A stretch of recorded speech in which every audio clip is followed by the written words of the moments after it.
যদি সবাই ফিরে যায়, ওরে ওরে ও ভাগা সবাই ফিরে যায়, যদি গহন পথে যাওয়ার কালে কেউ ফিরে না যায়, তবে পথের কাটা তুই রক্ত মাখা চরণ তলে একলা দলরে, তুই রক্ত মাখা চরণ তলে একলা দলরে, যদি তোর ডাক শুনে কেউ না আসে তবে একলা চলো রে।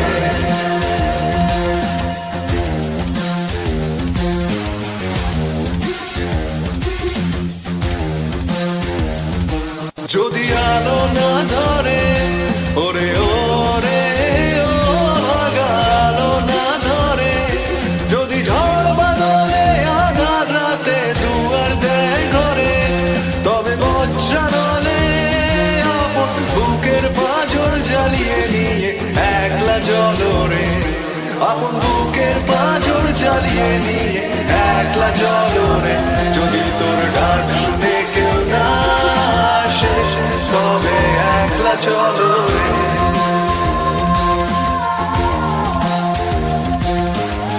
একলা চলো, একলা চলো, একলা চলো, একলা চলো রে।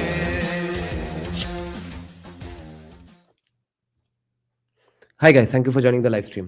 By the way, guys, today this is also an the audio is coming fine, right? Yeah, this is an audience interaction live stream. I forgot to put on the link for the members. I'll just put that up and then we'll start. Okay, wait a minute. So this is a speech. I think it's a discussion of his book essentially at the University of Sussex. Let's see what he has to say. I have not looked at this. This will be the first time I'm hearing all about it. I'll just post it. So anybody who wants to join in can join after the live stream, preferably.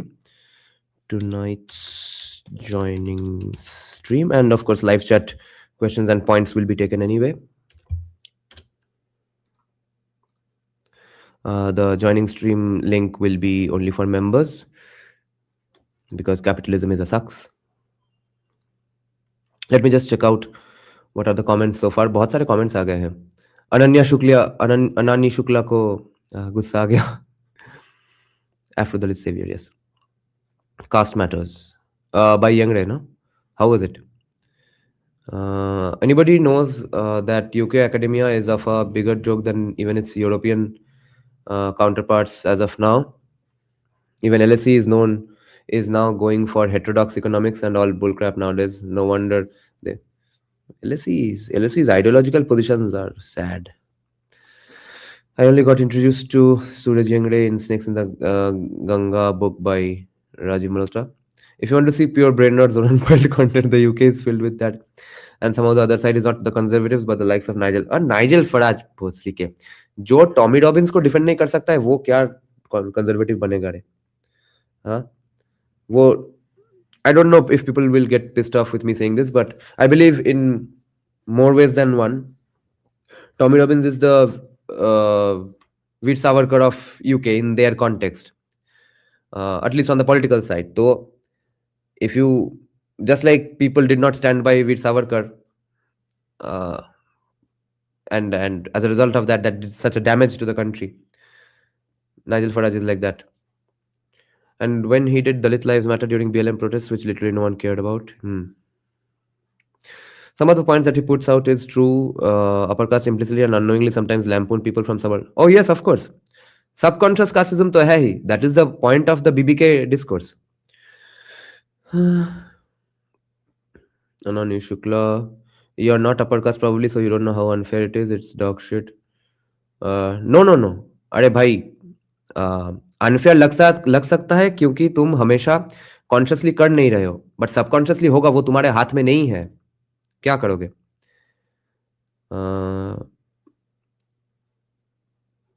The Suraj Yengde, yes, let's start.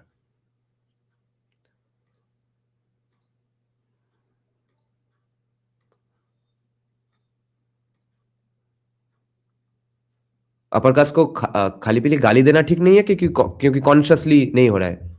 Consciously जो हो रहा है उसके लिए तो गाली deserving है, मगर जो अनकॉन्शियसली हो रहा है उसके लिए गाली कैसे दिया जाए?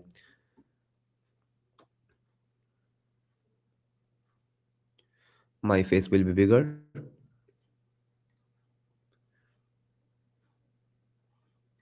Influential, prominent Indians, young Indians. So that's also great. The two discussants who are joining us are Dr. Karuba Munasamy, who joins us, who's an anti-caste activist. I'd like to give out one spoiler so that you'll stick around for the entire podcast. Academic Man has told me that in the end there was a Dalit girl in the audience who destroyed him in an argument in some way. Okay, let's see what happened. Researcher and advocate who's practiced in the Supreme Court of India and the High Court of Madras, and her work has focused on caste-based discrimination and related violence, gender issues, queer rights, and human rights violations.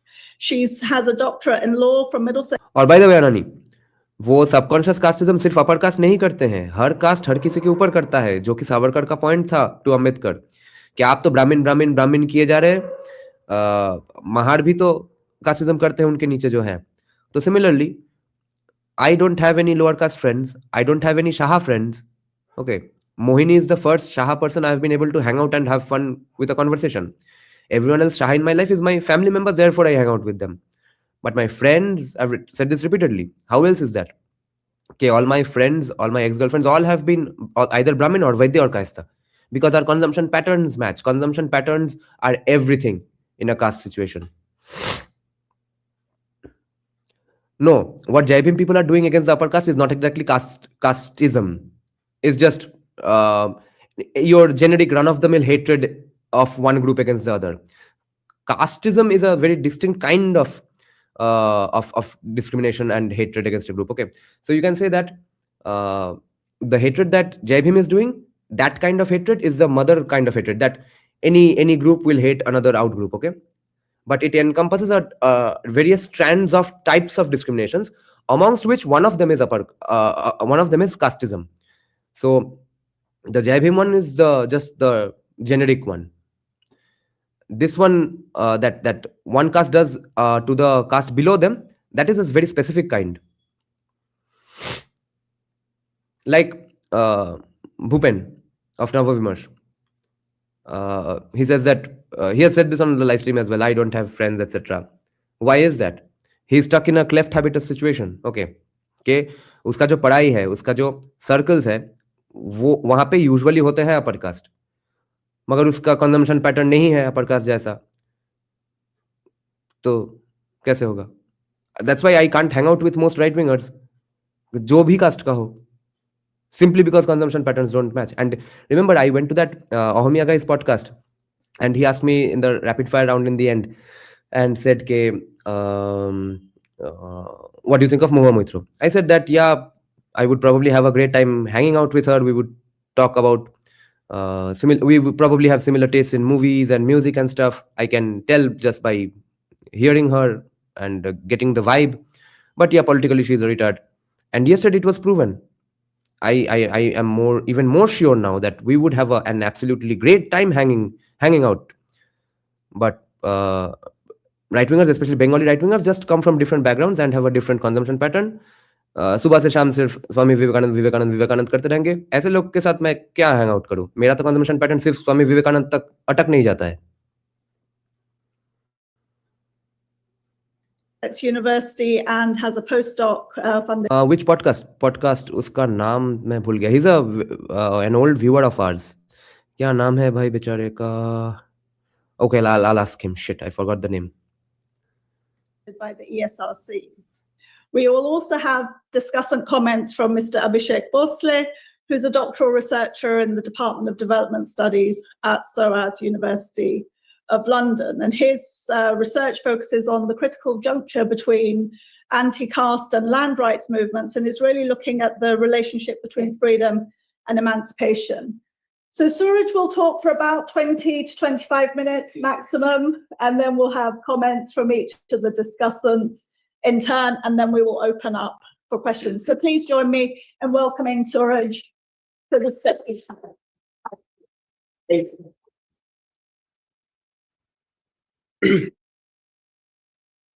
Thank you very much.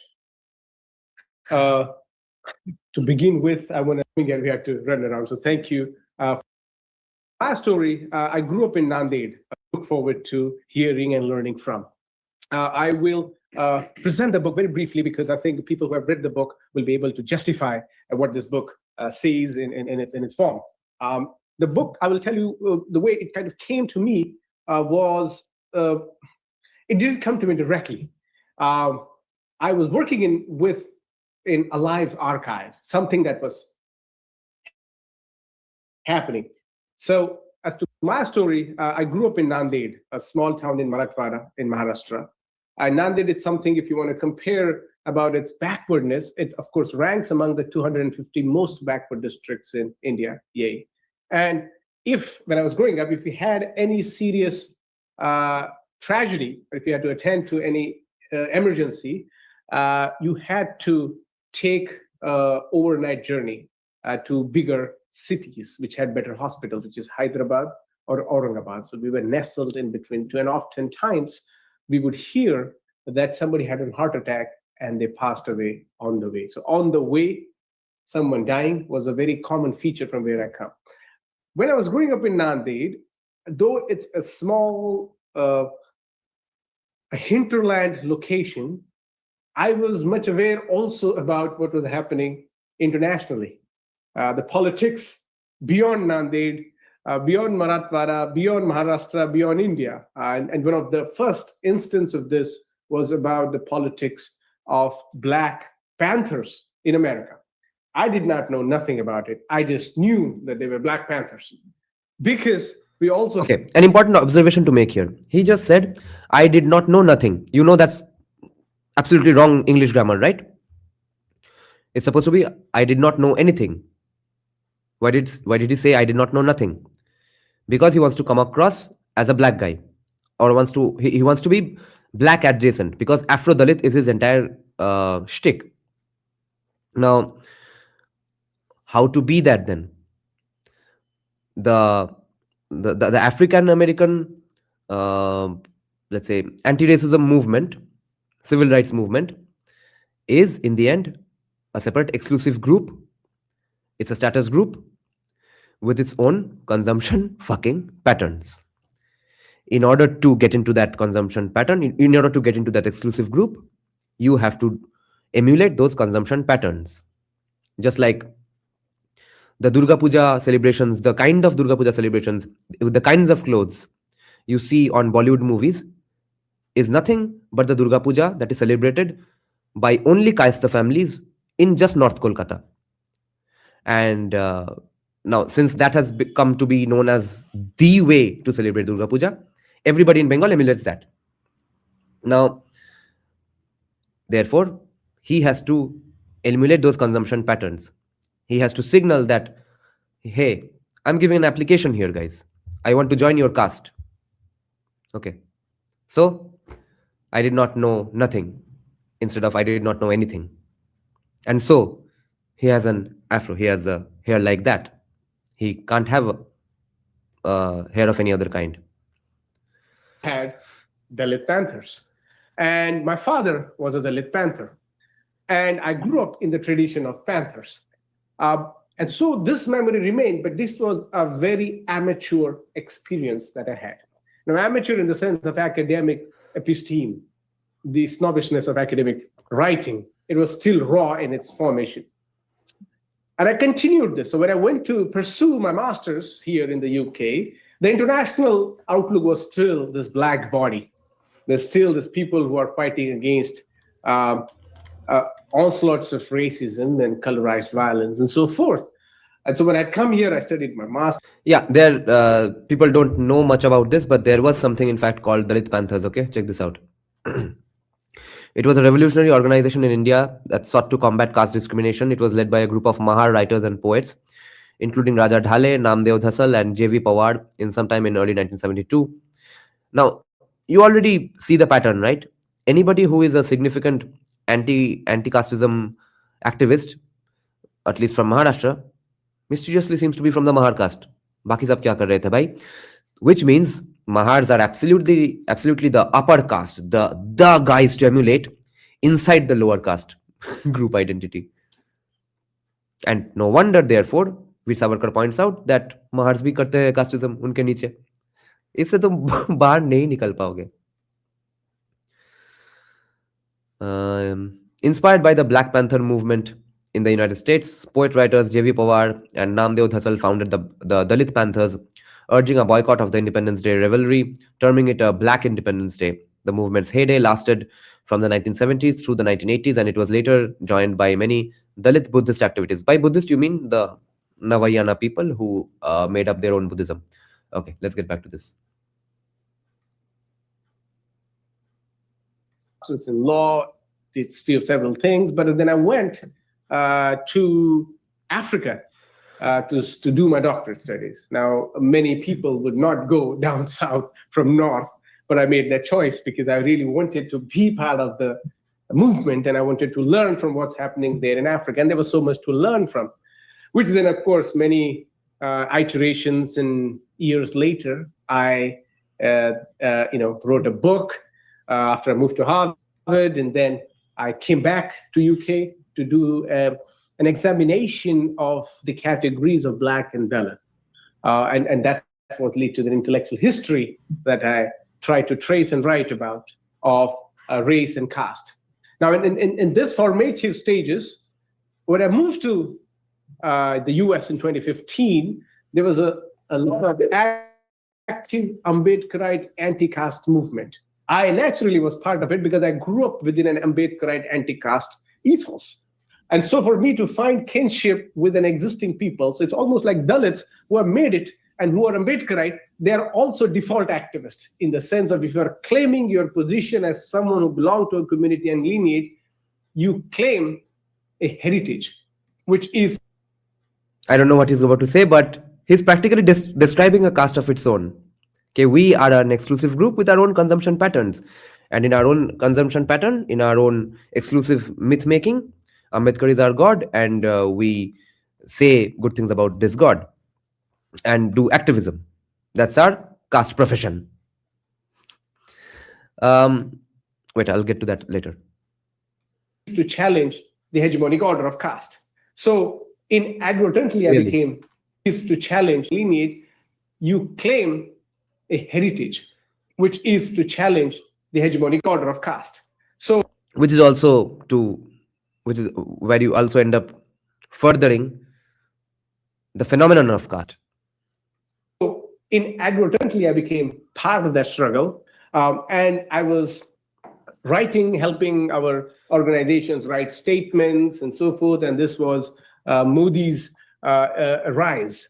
So this was Modi 1.0, and there was lots of atrocities happening, and we had to take action, and Rohit Vemula happened. And so I was participating in various activities, and I knew there is something here that could be retold in a way that is necessary for future generations to remember. But I did not know yet. So I started collecting this kind of porous archives in different ways, in different forms. But then when I went for my first PhD in South Africa, I had studied about indenture laborers and stuff. But then I couldn't really see much emphasis on what we see today as caste studies of migration. And so I did a paper about caste among Indians in South Africa. Nice. And that paper was basically studying contemporary generations. There was not much access to archive. Eventually, when I undertook this project to write this book, I was looking at several movements happening, pre-COVID era, COVID era, post-COVID era, and there was so much. I mean, this is certainly a very defining few years that will really tell us what probably next few decades will look like in the sense of how politics is being reshaped. There's fascism, there's all kinds of rhetorics against immigration and so forth. There's a rise of refugee activism, and also there is equally pushback by the right wing. And so I was looking at these issues and I thought, let me make an intervention here and let me tell the world. And this is something the book attempts to do it, which is to help us really figure out and distill the two kind of past centuries divides, capitalism and communism, or left and right. There's something more, there's something in between, and there's something in both that we ought to not really reduce and discard. And so I was looking at, and Dalit activism overseas gave me that perspective, the Ambedkarite diasporic activism that happens. And so in this book, I traveled to nearly 15 countries documenting the lives of laborers.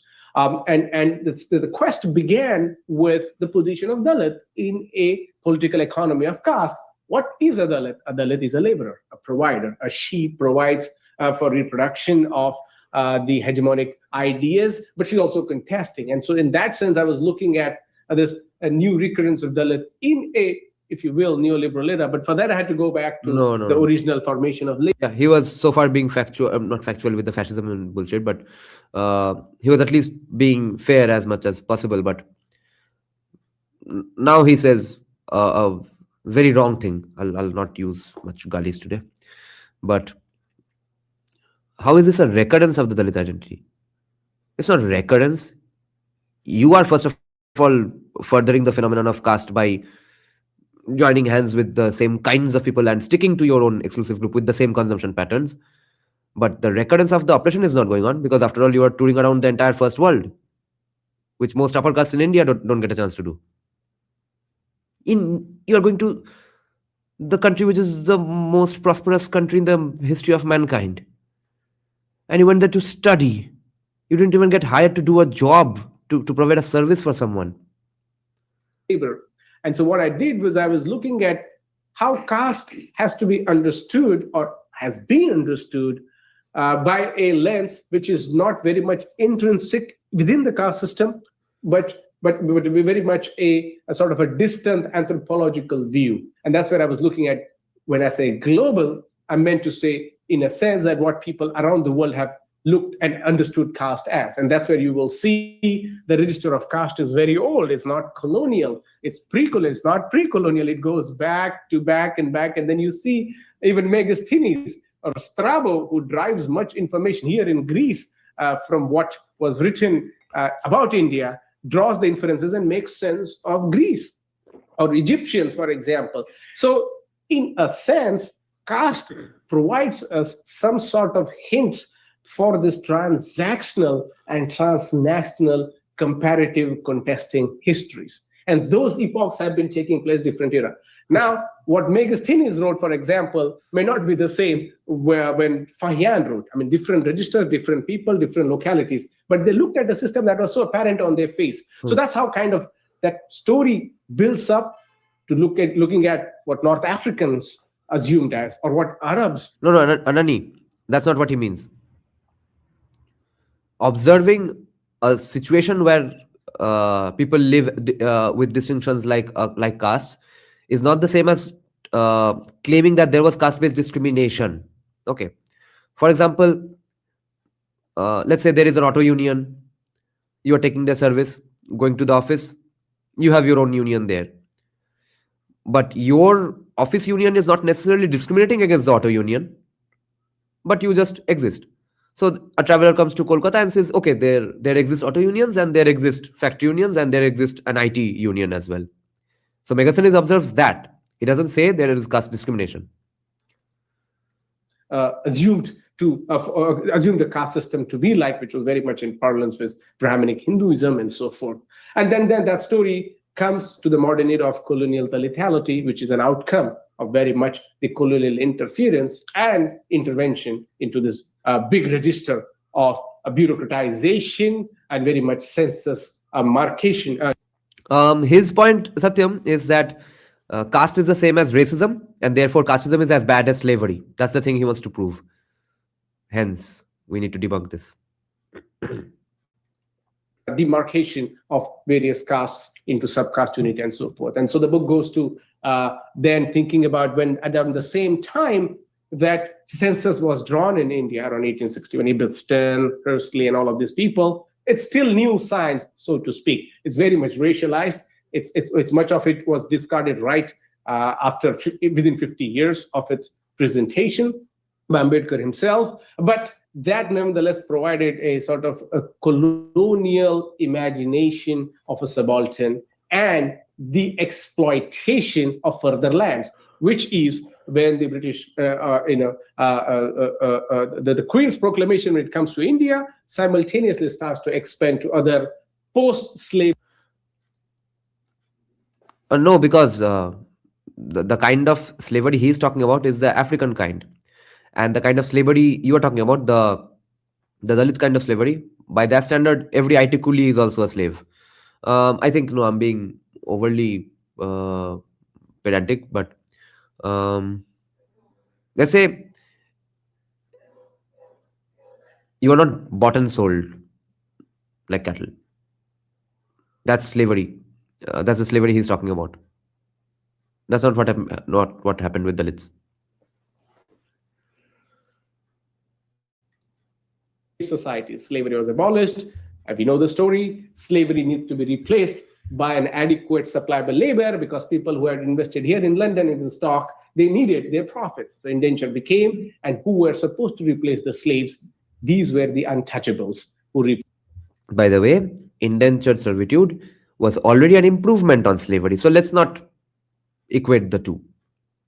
I'm not saying that people were so humanitarian that they came up with a beautiful idea like indentured servitude to replace the evils of slavery. That's not what happened. But it still was not the same thing. Different socioeconomic conditions called for indentured servitude instead of slavery, of course. But it was still a much better prospect because you got paid and stuff. You were practically a guy stuck in a job forever, and you were taken there, but you had your own home and family. So your life was way less freer than it was today, but you were a guy doing a job. Um, I hear two different things on this, on the salary issue though. Can anybody clarify? Did indentured servitude people get salaries as well? They used to get food and stuff that though even slaves got. I knew they got food as well. At least the first batch, that was first group of people that were taken to Mauritius, and they were not being taken to Mauritius against their will. Remember, indentured labor was just as bad. You are from Guyana, VXT, right? Do you know, were your parents descendants of indentured servitude as well? Tell us something about it.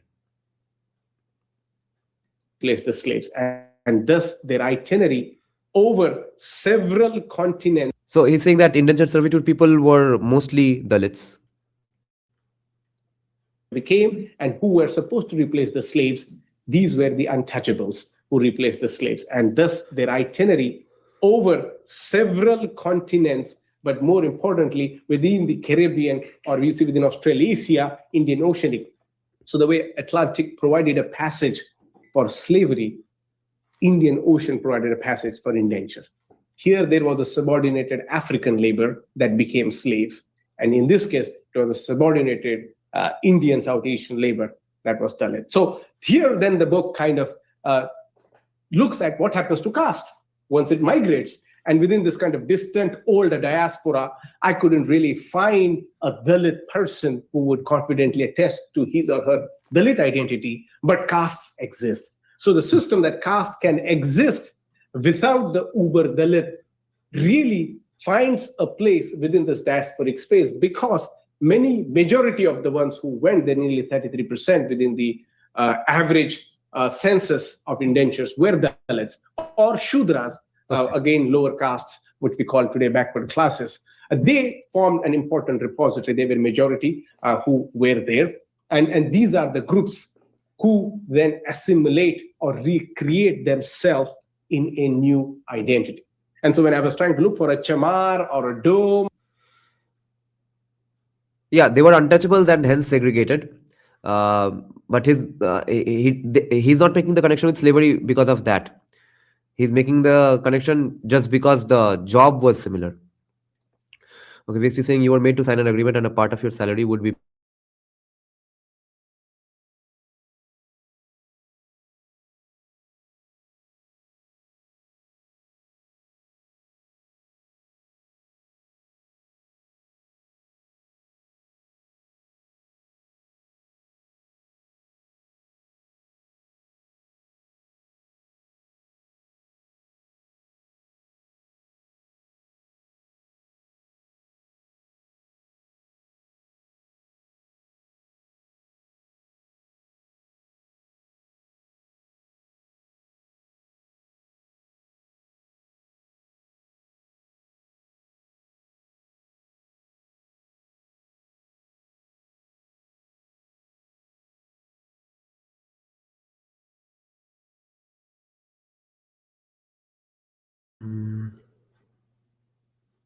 Can you all see me now? There's some weird glitch going on with StreamYard.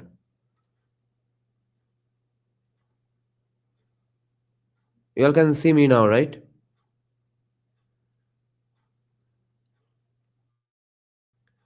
Yeah, I think everything is fine now. Okay, cool. Yeah, back. Okay. Okay, so VXT is explaining us. You were made to sign an agreement. He's talking about indentured servitude. And a part of his salary would be paid in India to people who could hardly read or write or understand the terms of conditions of their agreement. That part is true. There was definitely a clear exploitation about it. Although whether it was exploitation by that era standard, I don't think so, because it wasn't like life in India was really awesome to begin with. But why are you saying this is the same as slavery, the slavery he's talking about? Because otherwise there would be no agreement and there would be no salary, isn't it? Maybe you could argue that the degree of suffering that they faced in that era was the same as the degree of suffering faced by slaves in that era. Because after all, even for the slaves in the slavery era, it wasn't completely astounding and shockingly bad, because they knew, yeah, defeated tribes do get taken up as slaves by other warrior tribes in Africa. There was slavery in Europe, etc. The Slavic peoples, the Slavs, that word comes from slavery itself. At one point, I don't remember the names. Some Greek, some Roman Empire bureaucrat is telling the king or some other bureaucrat that don't hire slaves from that England or mainly from Europe area, because they are not very good at their job and they can't be trained, etc. Roman Empire had plenty of slaves. It wasn't just America.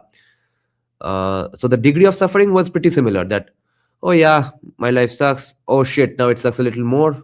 Oh my god, fuck. But but compared to today, the distance between 2026 and indentured servitude is definitely not the same as the suffering in distance from 2026 and slavery of Africa. That's what I'm saying.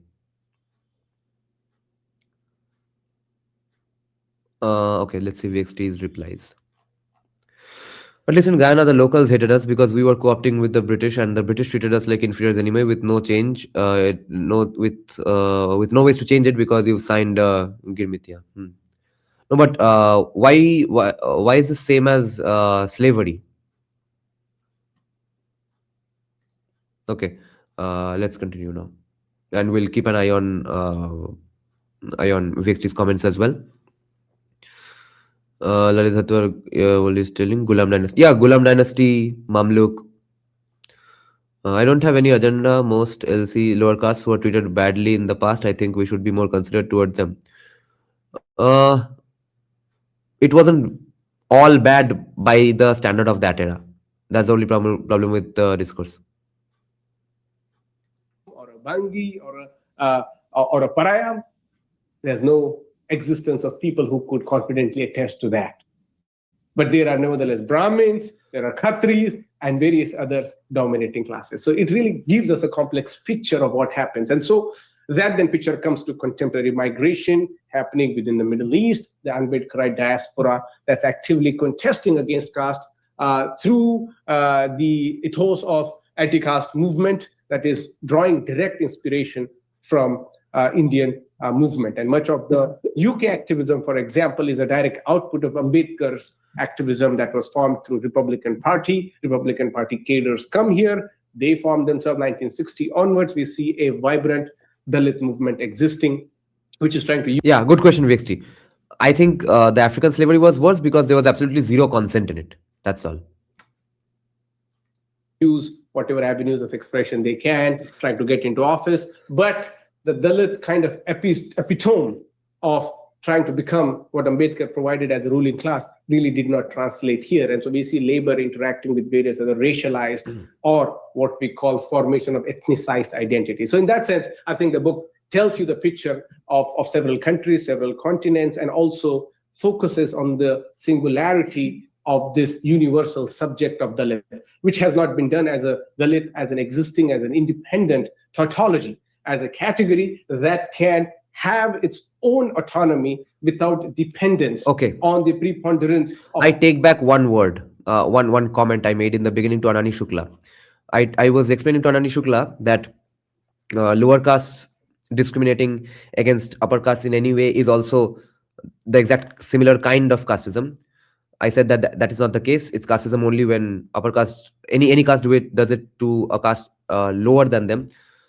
The vibe I'm getting from Yengde here is so exclusionist that, you know, we have our cool space, you can't enter it.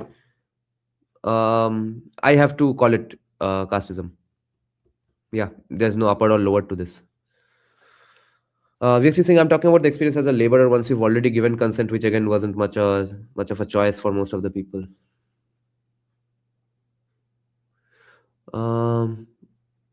Fair enough, but you can't eliminate the at least the degree or even the illusion of consent, and since that was different from deliberately, overtly, absolutely having no consent at all, and secondly, that semblance of a salary and stuff.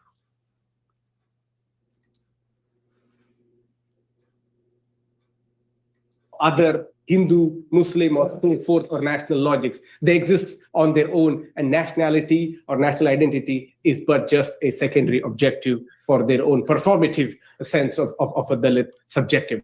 So in that Is it really? perspective, Let's check this once again. other as an independent tautology, as a category that can have a formation of ethnicized identity. So in that sense, I think the book tells you the picture of several countries, several continents, and also focuses on the singularity of this universal subject of Dalit, which has not been done as a Dalit, as an existing, as an independent tautology, as a category that can have its own autonomy without dependence on the preponderance of other Hindu, Muslim, or fourth or national logics. They exist on their own, and nationality or Fair national enough. identity Fair is enough. but just a secondary objective for their own performative sense of a Dalit subjectivity. So in that sense, we see this book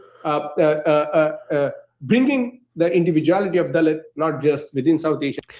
He's almost right, but the problem is that the implications of saying this is very problematic and disastrous for a lot of groups, because you are equating so many groups whose sufferings are different in so many degrees, in such significant degrees, and it's almost an appeal to authority here to say that most if he the way he is calling Dalit an umbrella term and including the kinds of people all over the world he wants to include in the Dalit umbrella, most of them would not be happy with the definition and this categorization themselves. But that should not be my argument. I can't say that, okay, since they would themselves reject this, therefore why should you? But my problem is that it's just not precise enough. It's forcefully creating a general umbrella term and category. There's too much diversity to unite what he wants to unite. And when you forcefully unite all these groups, you undermine the sufferings of the people who have suffered more, and often way, way, way more than the people who have suffered relatively way, way, way less. Even if the group which has suffered way less has probably suffered the most inside their own country. That is the problem.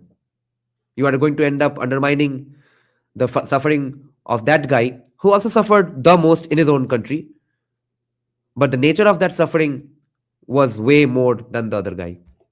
That is why this categorization is very wrong and problematic and unfair, I think.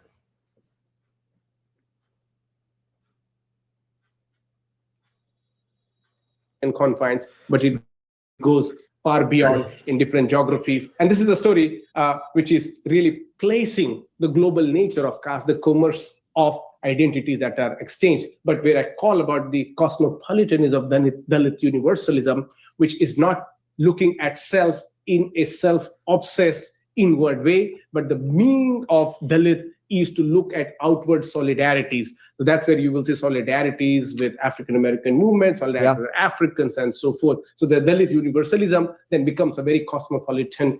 Yeah, so you are going to end up equating a guy who happily made baskets because his ancestors also made baskets, and because he had a union of basket makers, and when the and he would demand jobs, in fact, of basket making based on the fact that his parents were basket makers, and he did not really have the know-how or social capital, cultural capital, economic capital to make, or to let's say make a bullock cart instead of a basket.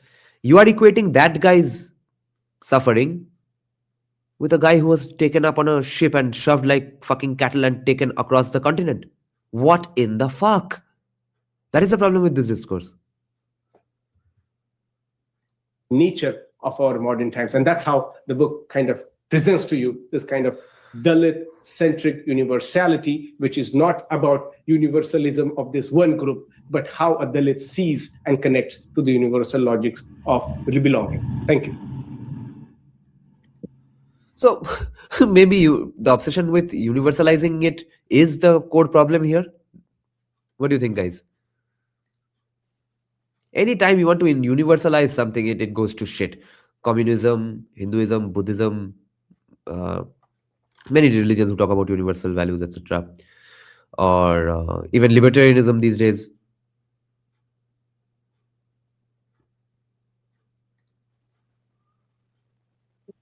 What happens after this? Panel discussion? So thank you so much for that, Suraj. Next, we have Karuba, who's going to offer some comments. Yes. I'm very sorry. I was recovering from the cough, and then the room I stayed. Yeah, Neon, pretty much. But not just oppressed in any and every way, and not just because of economics, but oppressed in the status exclusion way. But even that exclusion, even the discrimination has been in different degrees in different places, right? Therefore, it ends up being completely wrong. Last night did not have the heater. So, Sorry about that. so before I start discussing the book, my comments on the book, I think I need to establish where I come from so that you can understand why my comments are in the way it is. So, Yeah. Oh my God. I hope a day comes when we don't say where we come from. We don't say as a XYZ I'm saying this. You don't give an apologia for your argument. You make your argument so strong that they stand on their own fucking legs, not based on where you come from, what your reasoning is, or what your lived experiences are. Every experience is lived experience. What other kind of experience there is there? Huh? There is an unlived experience which you suffered in between your past life and this life during transmigration. That's your unlived experience, and this is my lived experience right now, being in front of this mic. So this is, you start your argument with an apologia. It's very disappointing. But again, this is the woman who's probably going to destroy him in the argument, according to Academic Man. Let's see. I am a Dalit woman from Tamil Nadu. While Suraj was exposed to Black Panthers and Dalit Panthers, I was exposed to Liberation Panthers in Tamil Nadu. Unlike Dalit and Mahar politics in Maharashtra, I come from a social justice politics where everything is inclusive. I cannot just talk about Dalits alone because that's how I was brought up in Tamil Nadu. Interesting distinction. And I, as a pariah woman from Tamil Nadu, born and brought up in a slum, where when I was reading the book, Suraj has written about how his father showed him when Kofi Annan became the Secretary General of the UN. Nothing of that sort happened in the slum I was born and brought up in. Interesting. So there used to be TV where there is a show called Rangoli on Doordarshan, which broadcast only on Sunday morning. We don't speak Hindi. Smoking is injurious to health, guys. Do not smoke. Smoking causes cancer. We don't understand Hindi, but we would see all the songs. Because that is the only way we could connect with the modern medium of, this communication, electronic tools. Right. So that is where I come from. And as an adult, I studied law. I came to the High Court of Madras, and my practice for 12 years, 6 years in the High This is a very interesting story, I'm not going to lie, but this should not be a crutch for your argument, which you haven't made yet. Court of Madras and 6 years in the Supreme Court, all were pro bono litigation. And I mostly litigated caste atrocity cases and gender discrimination and queer discrimination. I've fought all the cases. I've been to the police station.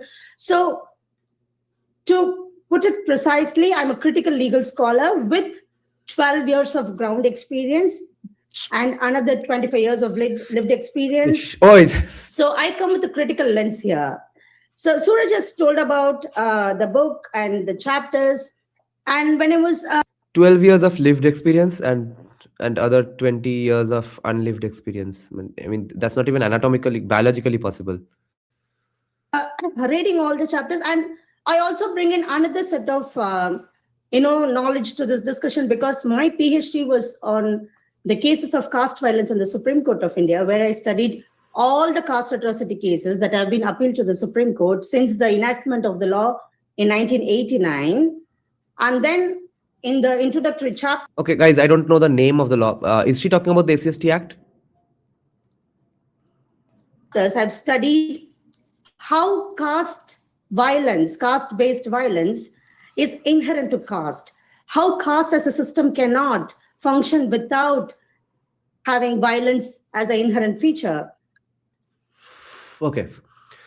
Wait, I'll tell you what's the problem with this argument, but I'll just clarify one thing.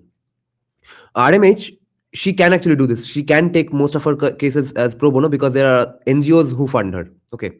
Like, let's say a political party today, a lawyer of a political party will help you out. If there's a case against the party guy, he will take that case for free, right?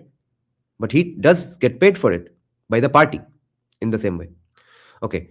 Now, the problem with this argument is that violence, again, all kinds of violence is getting called violence. And this is what Pinkman? Yeah, Steven Pinker. I was saying Jesse Pinkman. Remember Steven Pinker said in that book, Enlightenment Now, that yes, violence, all kinds of violence is same, all kinds of grape is grape. But then you can't go to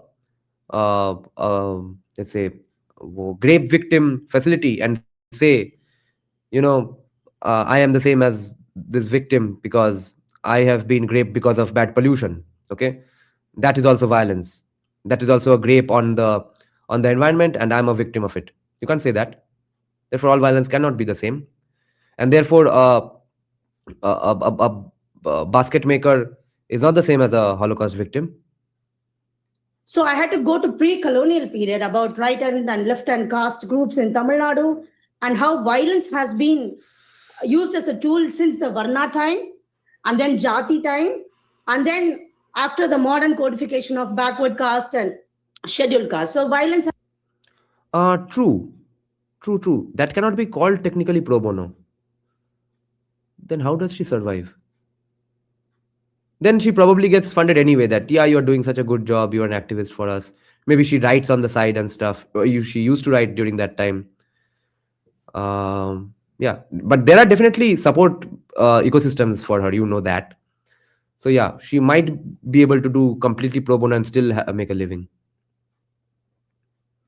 Has been a feature of this caste system since the pre-colonial time till the post-colonial time. And in the next chapter, I studied how the Prevention of Atrocities Act came to be enacted in 1989. So I had to trace back how caste was law in India, like what was practiced as caste, what was a caste-based custom was the law in the country. There was no separate law that regulated any kind of discrimination or oppression of Dalits in India. And then I have traced colonial times, how law has changed, but still how the colonial government did not address caste-based violence, and then how the modern post-colonial Prevention of Atrocities Act works. So I have also read most of the materials that Suraj has discussed in the first two chapters. So while I was reading all those materials, to be honest, this is like a manual for people who don't know anything about caste. You read, you can understand how caste has been approached by Dalits, or in general in the global sphere. Like, I came from the ground in India, and then I moved to UK in 2020, but I've traveled well. So I've interacted with several organizations who work on caste here, abroad, in the UK, in the US, and elsewhere. So I have an idea of how it works, and my experience comes as a criticism of sometimes how they engage with caste. So the first two chapters were kind of a manual for the beginners or anyone who want to understand how caste has been interpreted, how caste has been perceived by scholars who are Western scholars, or even other Al-Buruni, like Muslim scholars and others, and how Varna was existing at a time, and how it has evolved to a system that we all know as caste today. So that interpretation and perception of caste was really good, beautifully described.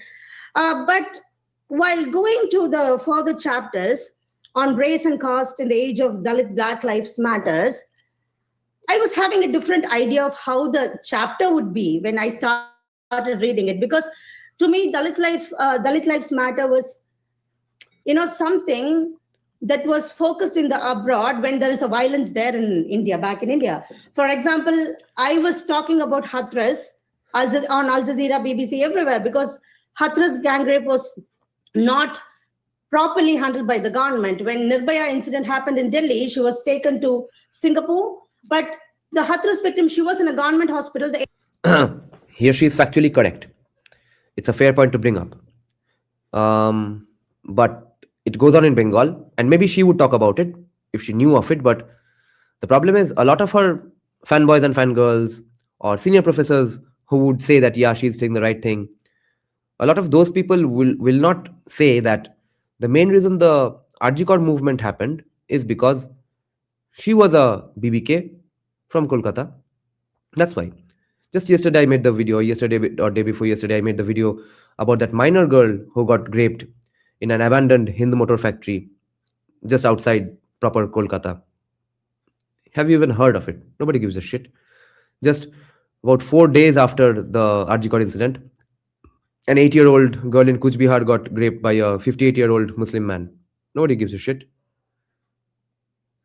So, in the end, not all of you are honest actors in this. You will pick and choose the victim. You will pick and choose the based on the place, based on the rapist, and based on what government is in operation in that state or region. That is the key problem, which is the obstacle in the path to solving this problem. Ames was right across the street. She was not taken there. So when such violence happens in India, then the community, the diasporic community here, the people, Dalit or anti-caste people abroad, then they take up the Black Lives Matter placard. So it doesn't necessarily come from the ground as in how they, use Dalit Lives Matter hashtag as much as the Black communities, they use Black Lives Matter. But when talking about hashtags, I could not ignore Me Too hashtag, which created a revolution online. I was someone who's very critical of Me Too, because Dalit women have been experiencing sexual violence forever, but none of the upper caste women or the feminist movements in India or elsewhere were talking about it. So when Me Too happened, they were portraying themselves as the only victims of sexual violence in the entire world. It was no, she is being absolutely unfair of the Me Too movement now. She's saying that, wait, we missed out on the party, therefore your party needs to be shut down. Okay? First of all the Me Too women were very anti-caste themselves. They were obviously declared commies, and therefore they would be anti-caste. And they were just talking about their sufferings. And why should they not talk about their sufferings? Just because they did not talk about other people's sufferings. Yes, that part is a flaw, that they have not been as active as they should have been in terms of talking about sexual harassment of Dalits in every corner of the country. because it's impossible to even know of those incidents. Just like most people in the even in Kolkata don't know that minor girl got raped day before yesterday in the Hind Motor Factory. That is just the nature of humanity itself, that people with the social capital, cultural capital, economic capital, at least one of these three, or preferably all these three, will be the people with the megaphone. But when a person with all three faces the suffering, why should they not talk about that? She's again, see the problem with equating everything. She wants to now undermine the suffering of people with social capital, cultural capital, economic capital. She's just telling them, shut up. No, your movement sucks, because the people without the megaphone did not have a megaphone. Therefore, don't use your megaphone. Let's all be without megaphones with the hopes that someday everyone will have a megaphone. What an evil argument. This is like me saying that, wait, you are not talking about the grape in the Hind Motor Factory. Therefore, tomorrow you will not do the RG protest. Let that woman go to hell. Let that woman's suffering be forgotten. Do not do the RG movement. What the fuck?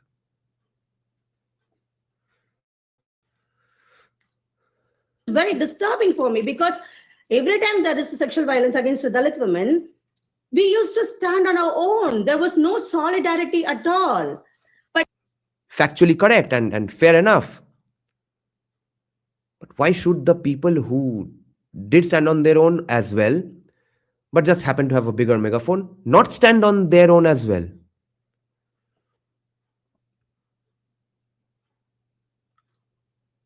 No, she should not be critical at all. She should say, yeah, go ahead, talk about your suffering. And someday when we have the voice, just like she does have a voice, she does have a megaphone, now we are also joining hands with you. That's how we build a coalition. Because a coalition and an alliance is what they want. VXC is saying, I know a lot of my African American friends who are completely against the BLM. Lil Wayne answers on the topic. You are very informed and educated for a rapper. Yeah.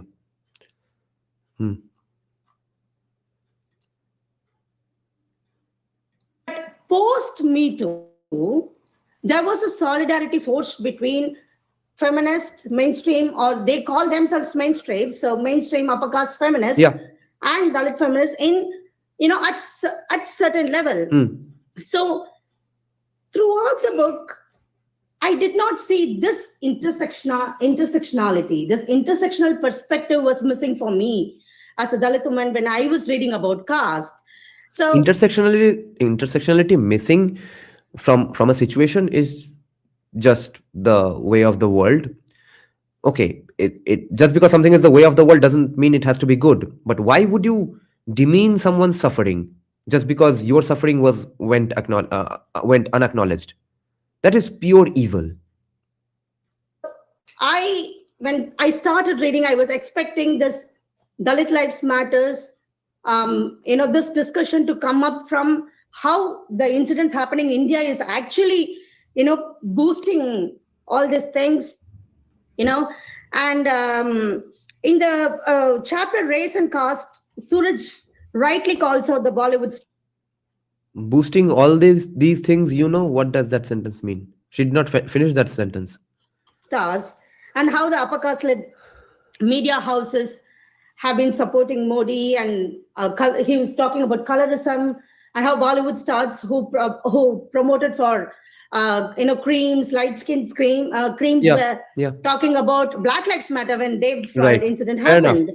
But in the later chapters, particularly where okay, people are saying, I slightly disagree. This is similar to a lot of brown women situation whose voice is drowned by white liberal women. Yes. By in terms of status and stuff, they are the upper caste of the whole world, because their consumption patterns is the consumption pattern to emulate for the entire world. But then the brown woman should not say that, wait, my voice is getting drowned, therefore you also shut up. your voice has to be drowned on your own just because my voice got drowned by you. Then what is the point of having a voice? Because when you discourage, this is the exact same situation as economic equality. Okay, when you try to make everyone equally rich, you end up making the entire society equally poor, because everyone becomes unproductive. Because you are saying that unless that the poorest guy becomes as rich as you, you are not supposed to do things that make you rich. Or even if you do the things that make you rich, we will tax you to hell and make you as poor as that guy, or try to make you equal. Then that guy either moves away from that place or stops being that productive. Who suffers when that guy becomes productive or leaves the place? That place. Hence West Bengal. Hence Cuba. Hence today's California. He speaks about BSP. He mentions, over the past decade of my research on Dalit activism abroad, I have noticed that the activists involved in political work were solely dedicated to the BSP. And when I was reading it, I was feeling Suraj is uncritical of BSP. Like how as BSP as a Dalit party has failed Dalits in India. Chandrasekhar Azad has to come up because BSP failed Dalits in India. And also BSP expressed California isn't that bad in comparison to what VXT. California isn't that bad in comparison to West Bengal or even India, because its GDP is still higher than India. But look at the exodus from California. California is definitely worse than Florida. Equivocal support on Kashmir issue. They did not talk about Ayodhya. Even Samajwadi Party, they made a Dalit candidate contest in an unreserved constituency and they were able to win. I would have expected that from BSP, but BSP did not do that. And when it comes to BSP, BSP is not a Dalit party anymore. We need to understand that, because they have also fielded upper caste candidates just to win the election. Oh yeah. In comparison to Venezuela and Cuba, California is awesome. But in the context of USA, California is the Venezuela and Cuba these days. So for me, who comes from a social justice perspective, I cannot accept BSP uncritically. And at the time where Dalits are aligning with right-wing forces for whatever reason, I think when we talk about solidarities between Black Lives Matter, Dalit Lives Matter, Black communities, sorry, I need to take one more minute. So Black communities and how we force solidarities, I think Dalit men also should stand against. No, it doesn't make them anti-Dalit, but it makes them a disappointment for Dalits, because they are supposed to be for Bahujans. It's like saying, it's like being Lee Kuan Yew. You betray, like Buddha Bhattacharya, you betray communist values because you call yourself the chief minister of the Communist Party and then bring the Tata Sugar factory. Against sexual harassment against Dalit women, at least against Dalit women. I understand they have experienced so many things where they believe sexual harassment against Dalit men are a global conspiracy. I understand that. I totally stand with you. But what are you doing when there is a harassment against a Dalit woman? So I think the criticality, the caste discussion. Now her criticism of we'll have to defend Yengde now. Holy shit! This criticism of Dalit of Yengde is also absolutely pointless, because what do you mean? What are you doing for those women? He's not doing anything for anybody. He's speaking out for them. So when he speaks out for Dalits, he does mean Dalit women as well. It does not mean I'm speaking out just for Dalit men. Everything was like, in my opinion, it was coming out of the Mahar experience of Suraj. It was, something uncritical. No, by the way, Mayuresh, when I'm criticizing California, I'm not just talking about the bad roads and crime and stuff. I'm talking about the exodus of businessmen, the exodus of money from California. About $1 trillion of business has left California in the last 4 or 5 years. So I think the criticality, the caste discussion, everything was like, in my opinion, it was coming out of the Mahar experience of Suraj. It was, something uncritical for a pariah coming from Tamil Nadu. And pariahs have been, traveling abroad as well, but as bonded laborers. In Malaysia, we did not come to the UK to study, higher education like Mahars did. So I come from a very different political landscape. Right. This is again a fair criticism, which I was talking about. That Yengde seems to be conveniently ignoring the Mahar fun party that's going on in the Dalit discourse in at least North India, if you consider Maharashtra a North Indian state. Yeah, this criticism is fair. But the whole experience of reading the book was, understanding how caste has been perceived by people who have lived abroad, who have had all their experience relating to caste abroad. And I would have expected a little bit intersectionality. Thank you very much.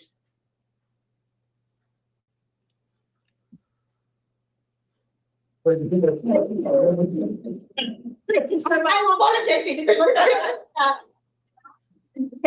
get a chance to respond. So next we have Abhishek.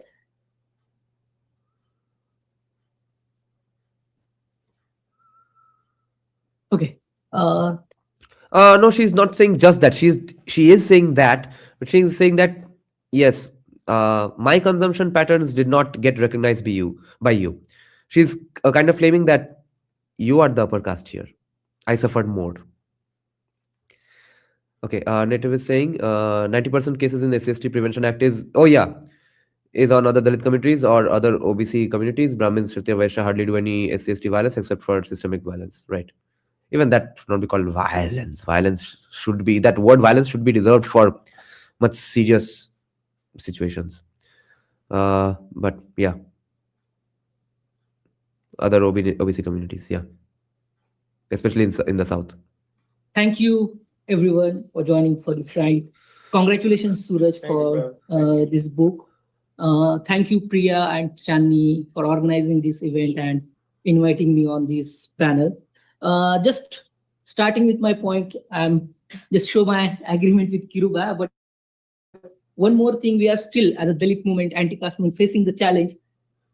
Immediately after 2002 Gujarat riot, Godhra things, Mayawati shared stage with Modi. Yeah. And we are still, it's difficult for us how to justify this. Now here comes Savarkar. Okay, bhai, unity to possible hai. Kyunki after all, here comes Ambedkar as well. When he says, what will become of Hindus if partition doesn't happen and they have to live with all these Muslims? He doesn't say what will happen to Dalits.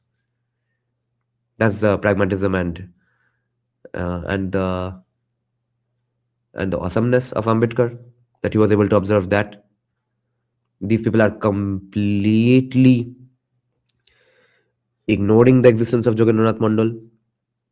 This guy is so surprised that after the Gujarat riots, the BSP shared a camaraderie with BJP. Why? Because the Dalit Hindus also knew that yes, that could have been us. We can be next. So we have to stand in this together. Even if they are unlikely bedfellows, which they are not, but unlikely bedfellows become unlikely bedfellows in crunch situations like this. ये तो होना ही है, क्योंकि threat और बिगर है कोई, जिसको लेके ये टॉक्स नहीं ऑर्गेनाइज किए जा रहे हैं यूनिवर्सिटी ऑफ ससेक्स में. क्या ही करे. So I totally agree with what you talked about, the BSP and that thing. Especially, let me tell you, Suraj, and we share many things together because Suraj, we are neighbors from India. We come from Nanded, I am from Latur. We are from Marathwada. We both come from the Mahar caste. And so many times maybe you will feel like that, oh, it should not be like, as Kiruba mentioned, like Mahar, Marathwada and Maharashtra. Maybe I will give some references to these things, but I will not spend more time on that. But with these similarities, we have one major difference. Suraj, what I learned from the book, Suraj journey start with city. My journey, my story start with village, where my father was. This is an ambush attack on Yengde. because the two people who have been asked to critique or give a review of his book are technically lower in caste than him, even if they are from the same caste in name.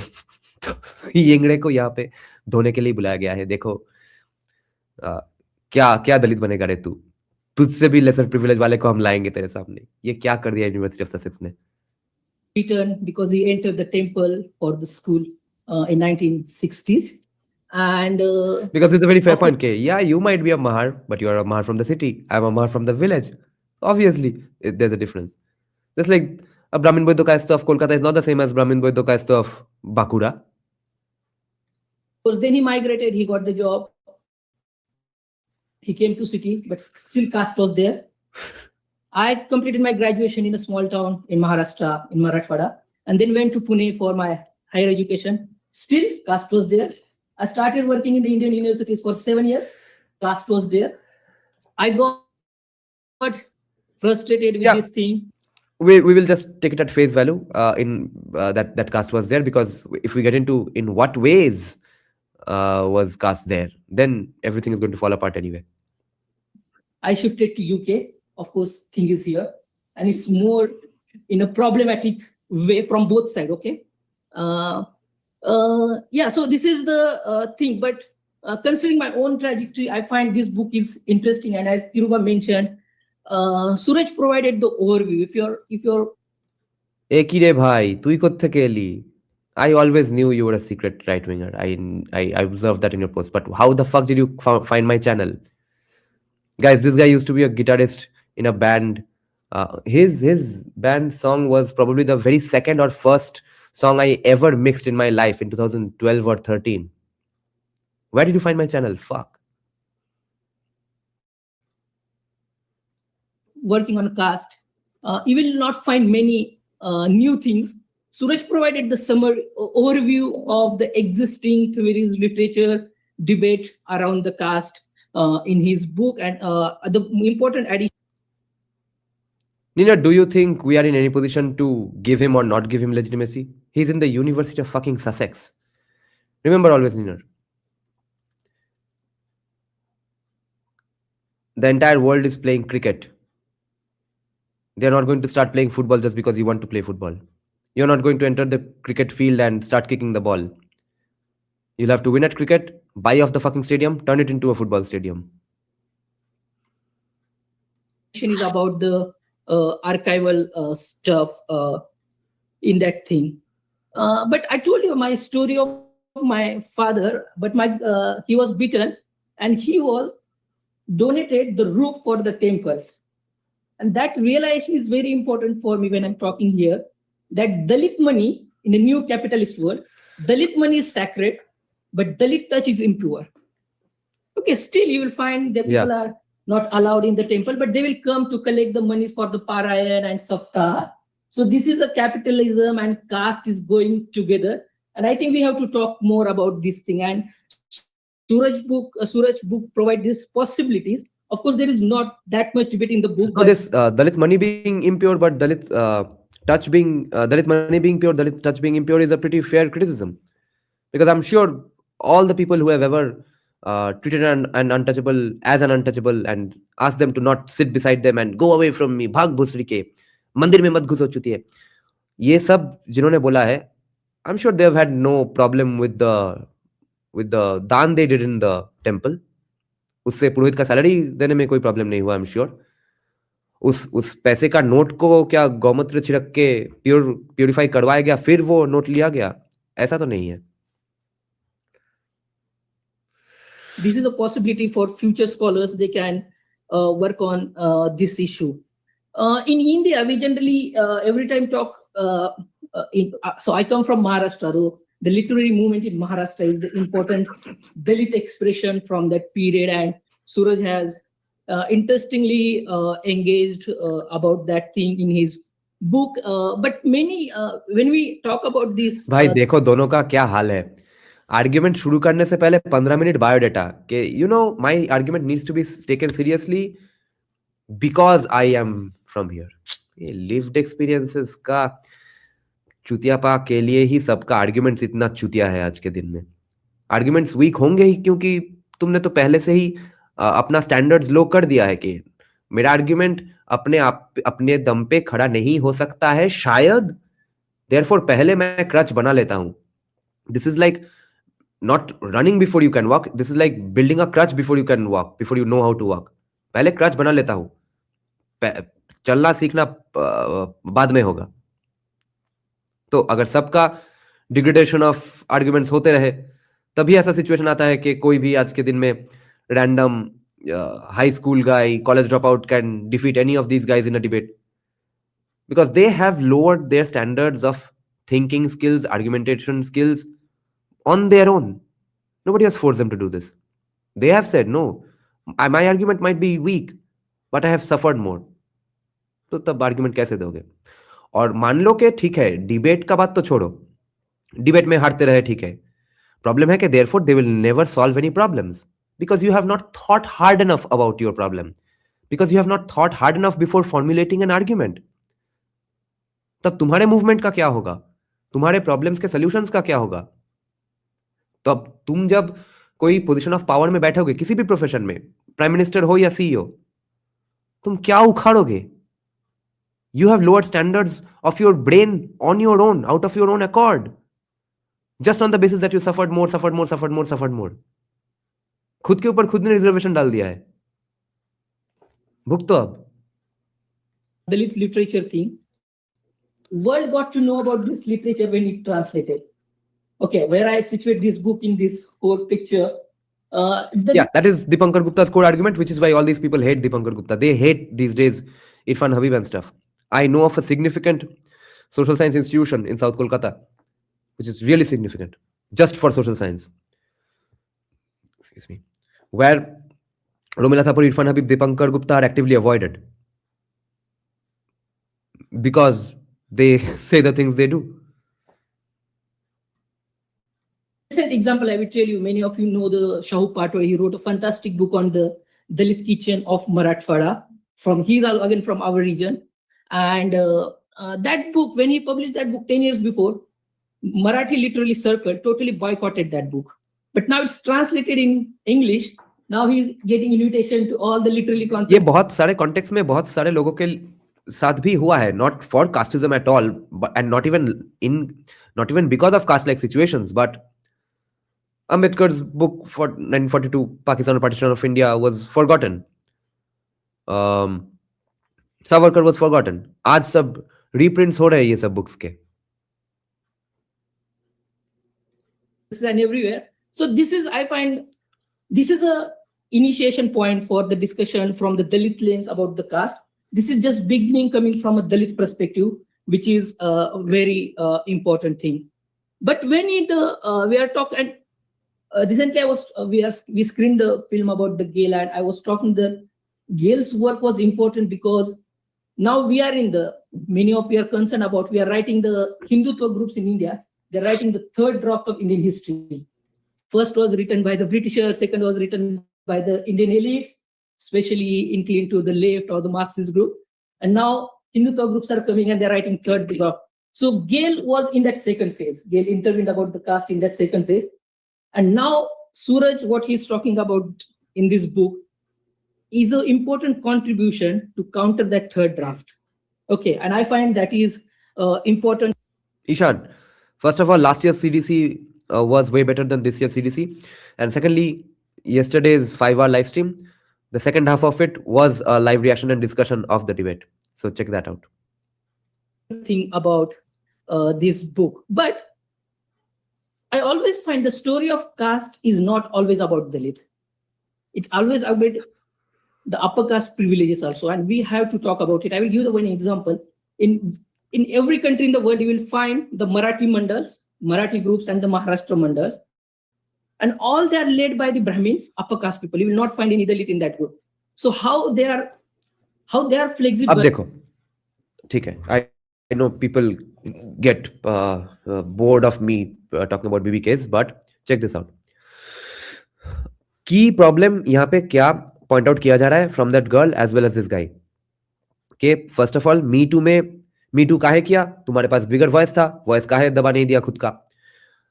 येंगड़े को दोनों ही क्या बोल रहे हैं कि भाई तुम lower caste हो सकते हो मगर you grew up in a place where you had the bigger megaphone. तो भाई शांत बैठो.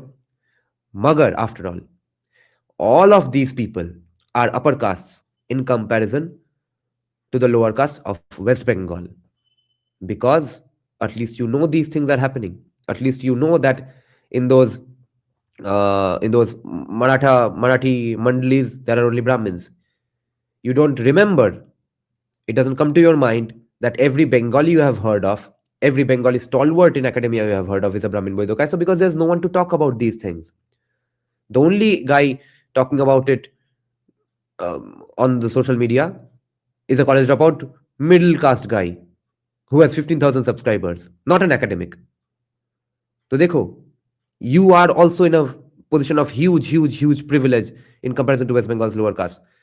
So maybe you guys also shut up and sit down. क्योंकि नहीं, आप लोगों ने तो बंगाल के लोअर कास्ट के बारे में कभी बात नहीं किया, तो भाई चुप होकर बैठ जाओ, तुम्हारा सफरिंग फिर undermined. To change their identity and enjoy their privileges at global level. And I think this point, there is a possibility from that book that someone can work in future, how these identities get changed from the upper caste thing. Suraj, one thing I would like to hear more from you about, especially Janardhan Wagmare, who is one of the important scholars who engaged with the Black literature. And he's from my city. I got chance to talk about him. When we're talking about the lens, the lit lens. So basically the Janardhan Wagmare's background, I'm sure you're aware about this, but he's from the OBC background. He's not Dalit. नाम वाघमरे कैसे बना था भाई? Family में कोई तो मतलब क्षत्रिय type का था, आई गेस. वाघ तो मारा होगा, ऐसा है क्या? Am I being like Australia was Australia? Marathi, anybody here? Tell me about the etymology of the Wagmare surname. And we are engaging with that person, and we are trying to convey that, oh, he's bringing some Dalit perspective, but he's not Dalit.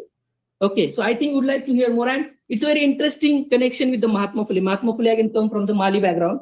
He also engaged with the caste. So how it is the first time someone, means we talk about more about the Pantaune and Wagmare. This is not the first time we are engaging with the racial literature. How Phule started engaging with it, and what impact does that had in the last 100 years on the anti-caste movement, in the Satyashodak movement. So if you, in the discussion, if you talk about it, it would be great.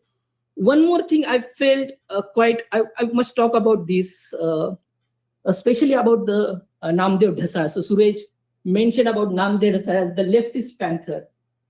Namdev Dhasa born and brought up in Mahar caste, in a Dalit caste. So I think this is a point, and we have to address in future, who is Dalit and who is Ambedkarite? Are we connecting with the people only who are supporting our narratives? If Namdev Dhasa's argument, his work, is not aligning with my work, then I will just boycott him, and it happened. It happened with the Dada Saheb Gaikwad. Good point. This is a good point. कि दलित हो तो सिर्फ एक तरह का consumption pattern क्यों different kinds of consumption patterns and different kinds of myth making and God नहीं हो सकते हैं? When he started bringing the land issue in the anti-caste movement, because then it closed to the class thing, and people just started. I'm telling you guys, we have discussed this about, I think 1 or 2 years back as well, at least 1.5 years back, that the time has come. They are going to reject Ambedkar, Arundhati Roy, Dipankar Gupta, Irfan Habib, Romila Thapar on caste. They know the time has come. For these reasons, first and foremost, why just one guy in our consumption pattern, in our exclusive group? Because first of all, not all of our consumption patterns are even the same. They are noticing that. They're beginning to notice it. Secondly, because Hindutvasis keep quoting Ambedkar, so we'll have to take all their idols. They keep making new idols. We'll have to either take them or destroy them. Dada Saheb Gaikwad, that he is the left person. So I think these narratives are very problematic. And when we are talking about the class with the global audience, they don't know about the internal issues. And directly, because I fully forward, Suraj didn't mention Ambedkarite leftist panther. Suraj just meant it's a leftist panther. So how we are going? Nice. So getting birth in Mahar community, is it not sufficient? Only it's based on this ideological thing, you are going to boycott that person. And it's happening in a large scale when we are talking about the caste. Nice. Just quickly, 2 minutes, 2 important points. Suraj, again, when we are talking Good about stuff. the Dalit history or Dalit story, it always comes from the intellectual setup. I think we need, and we are very far away from that, we need people's history of caste from Dalit perspective. We don't have people's history of caste. Why I will tell you, I will give 2 examples quickly. Sorry, just 1 more minute for me, okay? Because this is very important point. I will tell you, in a village called Hatola in Marathwada, I'm just sharing some insights from my research. In 1960, a Matang person came in the village and he united all the land laborers who are from the marginalized community, especially Dalits, and they had a strike. And this history is not there. Why we are missing that history? Because we are always focusing on the stars, celebrities, or the people who contributed at a national level or state level. That's same happening with the BSP.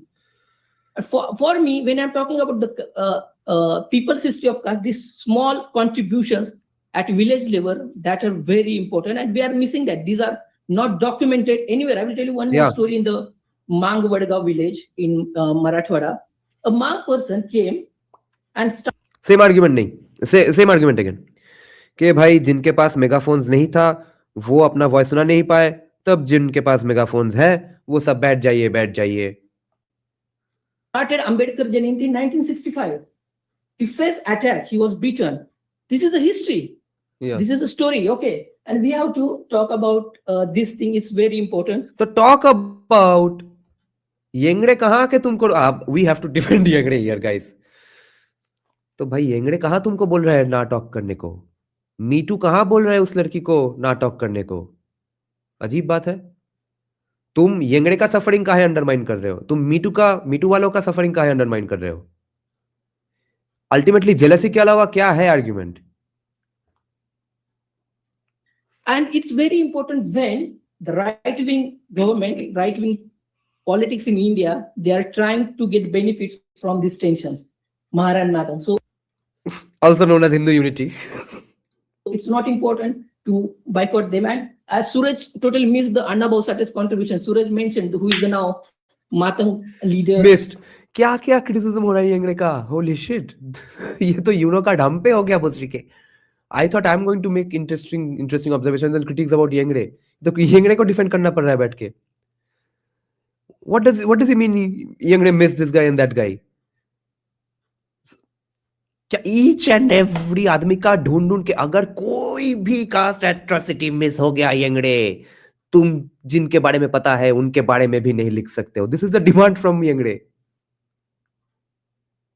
Or the stalwarts for the Matang community. Suraj only mentioned about him just giving the reference of Marathi Literary Festival. What? So I think we have to talk about this. And just concluding, and This is so unfair. Yengde का पूरा whatever his perceived and claimed lived experience, sufferings and oppressions is completely being ignored, dismissed. Yengde का ये gaslighting session चल रहा है उनको बुला के. हाँ तुम्हारा बुक निकला है, प्रमोशन टूर पे आओगे, आओ बैठो, तुम्हारा सब सफरिंग गैसलाइट करते हैं बैठ के. I totally agree with Kiruba. The intersectionality approach is totally or highly missing in the book. My caste thing, I learned more than my father. I learned from my mother, and her oppression, her exploitation was totally different. What we are discussing here, and which is not documented, unfortunately, in this book. But probably I will see it's a scope for the future scholars to contribute in that debate. Thank you so much. और मैं जानता हूँ तुम्हारे future scholars भी नहीं लिखेंगे कि RG Kaur को लेकर ही क्यों मूवमेंट हुआ, परसों के हिंद मोटर रेप में क्यों मूवमेंट नहीं हुआ. Showing the thing, I didn't tell what I mean by intersectionality. So Suraj in his book has referred to all the male Ambedkarites in the US and other places, but not equality labs, which is run by a Dalit woman. Again, not Anti-Caste Discrimination Alliance here in the UK. They also work with Unison, which is a... Yeah, it's run by a Dalit woman, but with whose money? Who funds it? Dalit money is pure, Dalit touch is impure. तो भाई Dalit touch is impure na, so capitalist money is pure, capitalist business is impure, or not just capitalist, बहुत सारे other type of people भी. The US and other places, but not Equality Labs, which is run by a Dalit woman. Again, not Anti-Caste Discrimination Alliance here in the UK. They also work with Unison, which is a black union. So the Dalit woman leadership and the role of Dalit women in the NGOs, that intersectionality was missing, because this is a book about global story. And Trinidad, caste in Trinidad is a very significant part in this book. This is a very important contribution, because I've never read about caste in Trinidad anywhere. But if you encounter any Trinidad person in the UK, they would completely understand what caste is. Okay, thank you so much. So I see that we're going to have a very stimulating discussion. We've luckily got about 45 minutes. I would maybe, Suraj, would you like to respond first? Yeah, you can use the microphone there if you want to respond briefly, and then we'll open it up. So do start thinking about your questions that you'd like to ask to all our panelists here. Thank you, both Kiruba and Abhishek. I agree with many points that you have अब agree ना करके कहाँ भागेगा तुम? raised, and I think it's a very generous reading of both of you, of the text, of the material. I guess when the way I was approaching this topic was from a lens that probably was not फंस गया येंगड़े, पूरा फंस गया, पूरा बाकी video में apology देना पड़ेगा. looked at. Now, I mean, one of the things of making it a subcaste story is, I think, a very unfortunate reading of the author and their book. Because when writers write a book, you can talk about caste, but not their subcaste and their subcaste and the whole project. And I think we have to be careful when we articulate an anti-caste politics about what it means and how it is formed. Is it a given thing? Is it supposed to be appreciated? Is it supposed to be reduced? One can talk from the position of insecurity of belonging to a certain subcaste. Holy But shit. I refuse Fuck. to be. भाई येंगड़े धो रहा है इनको. Yengde is making the same arguments you guys are making against Yengde. Academic man भोसरी वाला ने मुझे ये नहीं बताया, उसने सिर्फ बोला कि ये आके येंगड़े को धोएगी. मैंने समझा था कि कुछ मतलब अदर काइंड्स ऑफ आर्गुमेंट होगा. ये पूरा येंगड़े का बम उसके ऊपर मार दिया. होली शिट. एंड फिर Yengde has to defend himself the same way upper caste too. This is so epic. Identified as a scholar from पॉज भी that नहीं हो रहा है, मेरा गूगल क्रोम हैंग हो गया. बोल रहा है कि देखो भाई मैंने एक बुक लिखा, कितना सबकास्ट का अत्याचार घुसा वहां पे, इनसिक्योरिटी से देयरफॉर कितना क्रिटिक करोगे मेरे बुक का. Fuck. क्या बोल दिया यहाँ पे.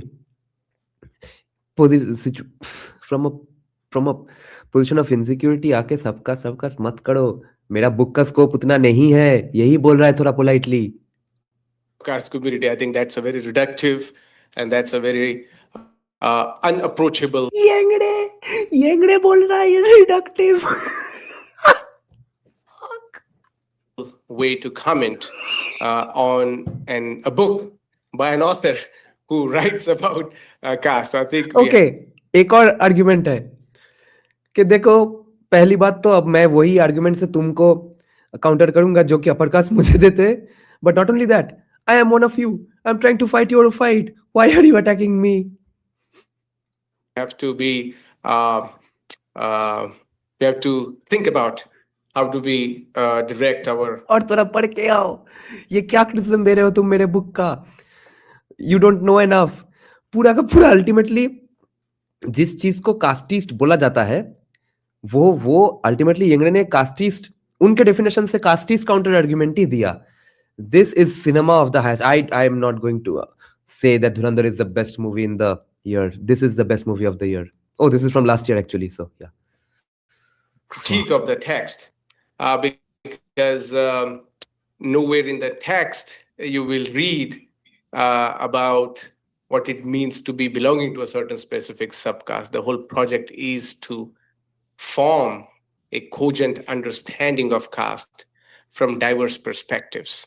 And that's why O Dhurandhar last year था fuck. yes तब तो यही बेस्ट मूवी है ईयर का भाई सी एग्जैक्ट सेम क्रिटिसिज्म जब जो तुम लोग अभी तक दे रहे थे वही बोल रहा है येंगड़े को कहाँ फंसा दिया so you see guys in the end academic man is right I am right कि caste is that inevitable कि intercaste discriminations and atrocities violence will be similar between every exclusive group with a consumption pattern and when they have a distinct status position their interrelations will be exactly the same and when cornered the guy who's relatively the upper caste in a conversation will react the same way exactly the same way you will see there is not just BSP, there is also VCK in the book. And if you have not, unfortunately, accessed that, I'm sorry, there is a whole section on VCK cadres, which is a Tamil Panthers that Kiruba, you mentioned. And these are the cadres who are in Kuwait, who are organizing. And there is a big profile of a gentleman who left Tamil Nadu when he was young, went to Bombay, grew up there, and then eventually went to Kuwait, and is a very important part of. Guys, anybody who intends to join the discussion, if you are members, y'all can see the link and join the discussion after this live stream. And please, anybody who will stay up till the end of the live stream, please remind me something. I'll have to change the title of this video. I will have to say, Yengde gets called casteist. Yengde accused of casteism. ऐसा कुछ नाम title देना पड़ेगा इसको. Oh, that I can do right now even. Yeah, let him talk. I'll change the title of this video. That movement. Why shouldn't we be too happy about this? I'm not getting it. Why? Taking idol distraction हमको करना नहीं पड़ रहा है. इन्होंने खुद अपना idol 2 minute पहले बना के उसको already तोड़ दिया है. He is the face of the Dalit movement in the global Dalit movement. उसको धोया जा रहा है यहाँ पे. Why shouldn't we be happy? Not because the Dalit movement is getting destroyed, but because these kinds of movements are antithetical to India's progress anyway. Okay, the happiness of Dalits, the progress of Dalits is being hampered by the movements like these.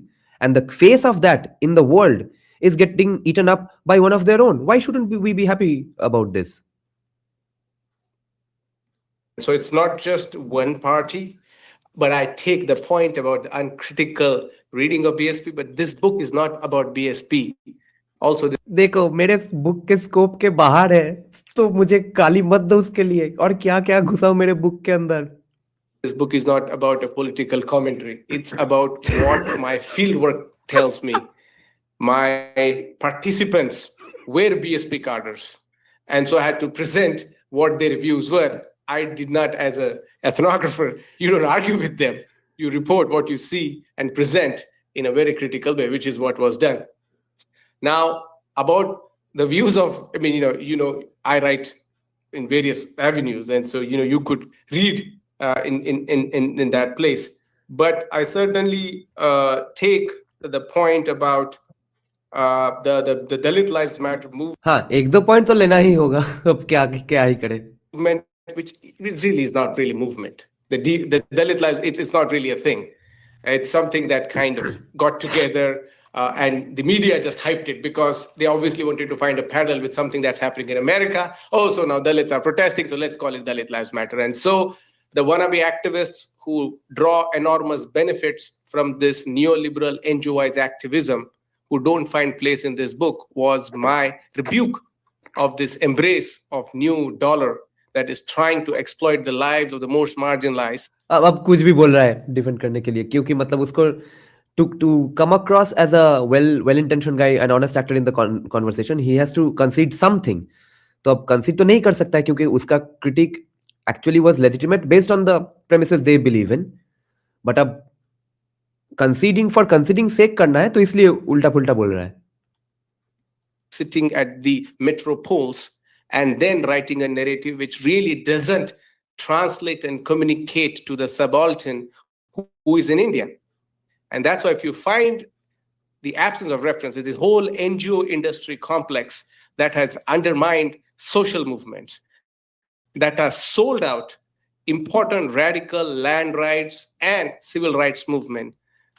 I don't really align myself with that politics, but certainly you will find they mention, I mean, there's a book has towards the end nearly 250 odd organizations across the so it's my way of acknowledging that there are various organizations. And I made a distinction. I had to kind of make a choice about, and this is the choice I think every writer will have to do in their life, about what segment of history you want to write, Yes. and what of segment of the history you want to keep it open for further research. Because if you do that, then you will write a Bible and still you will not be satisfied, because this is something that needs to be more refined. He's being polite. And I agree with the point. He's being that polite. There are. Mere mouse pointer ka. I'll colloquialize it for him. We are his defenders today, guys. He's saying, "और कितना घुसाओ मेरे book में भाई, चुप करके बैठो." Not many new things, as both of you point. I also don't claim. I mean, caste is an old thing. So how can I write new thing about an old thing? But certainly there is a more ethnographic enterprise. There is more archival kind of research. And for the uninitiated, it's a story. It's a story that needs to be told. Now the character of any text, when you write in a book form as opposed to an article is very focused, because you're writing to an audience who's already aware of that. But if you write a longer text, you have to acknowledge the history. That may sound simplistic, but it needs to be told, because it then provides a preface, a kind of curatorial statement to the rest. Again, every criticism that you would have made of Yengde, they have made of Yengde. Every defense that you would have made if Yengde accused of you of casteism, if you wrote a book on Indian history and Yengde accused your book of casteism, the way you would have responded, he is saying that verbatim, and he is goddamn right. He's absolutely being logical and reasonable here. Rest of the rest of the text. I mean, I don't think, Abhishek, I anywhere say that Janardhan Wagmare was representing the Dalits. He was from a Mali, which is the Fule's caste, Gardner caste, and he is very emphatic about it. But he was mentored by a Dalit, whose name is M.N. Wankhede, about whom I will soon write a big article about who went to America, wrote on Walter Whitman, the poet, came back and started. We all know who Walter Whitman is, don't we? This Dalit kind of inaugurated basically this comparison of Dalit and Black literature, and this is literature. It's still not happening in many sense. Now, I think this is a very important point, and I think this is for us to really think about is how caste also has to study about privilege. I just did a podcast and we had a long chat about, this is something I've been advocating. We need a critical study of. No. Now I'm very curious about. I'm very interested to talk to him. He'll never come on my podcast, but if he does, it will be so much fun discussing this particular event with him. Of black and kind of white. I'll take, I think Chandi just pointed out that we should open for more Q&A, but maybe some of these I'll take in response to Q&A. Yeah, thank you. Okay, great. Thank you so much for that, Suraj. So we'll take some questions from the room first. So if you'd like to maybe just indicate that you'd like to ask a question, and then I'll take a collection of 3 or 4. Yep, so one there.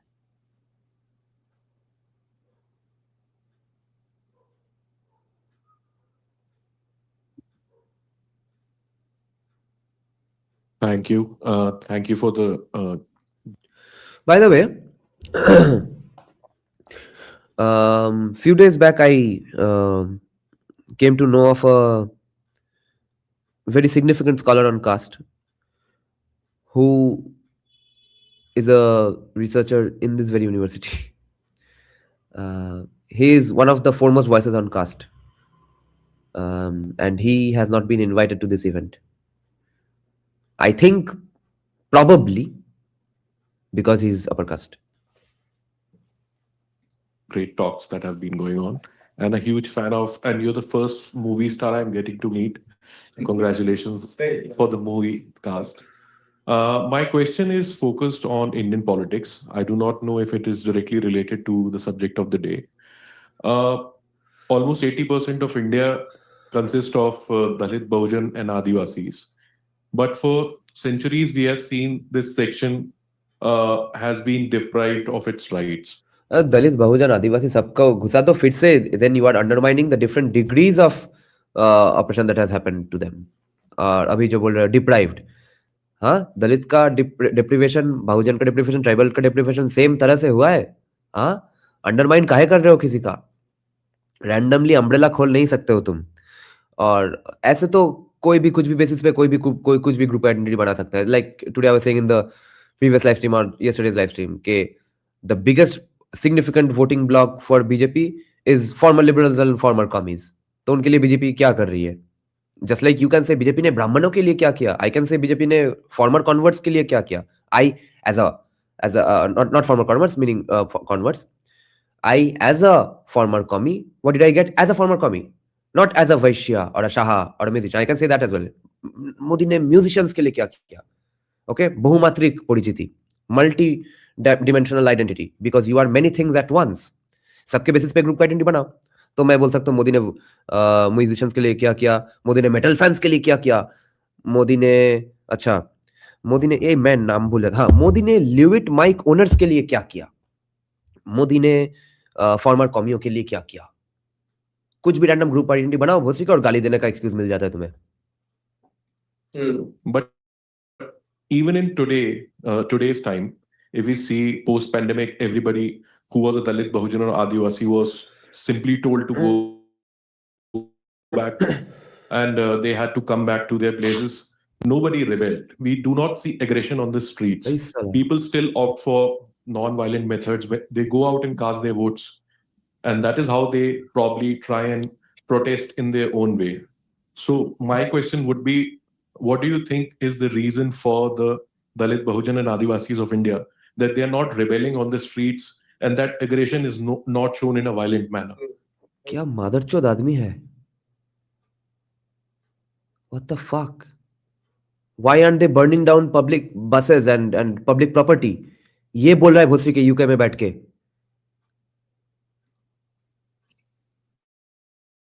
More questions?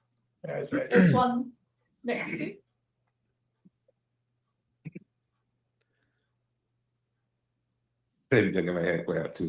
Thank you guys. Thank you everyone. When I saw this, because ले अब पूरा दुनिया का सबसे lower caste सबसे oppress पहुंच गया है. अब देखो अब तमिल लड़की का भी प्रिविलेज अब क्वेश्चन में होगा. the casting really it manifests here. So I'm just finishing my PhD. I'm researching on symbols. So the caste becomes like an exploitation in India. You mentioned about looking at capitalism and communism, and then you mentioned indentured workers. So the colonialism, they always find spaces, gaps. That is always there. So these Delits were transported into indentured workers all over the Caribbean and this and that. There's always a crack there because we haven't left the capitalism. Thank you. So now what I am asking you, what about the new healthcare system? Because that crack is still being manipulated all the time. So I said Dalit, which kind of hinges on Hinduism. One day can be Buddhist, because Buddhist is freedom in the same. So if they can diagnose their own issue, the cure is there. So they can be Buddhist. And these are the kind of things like.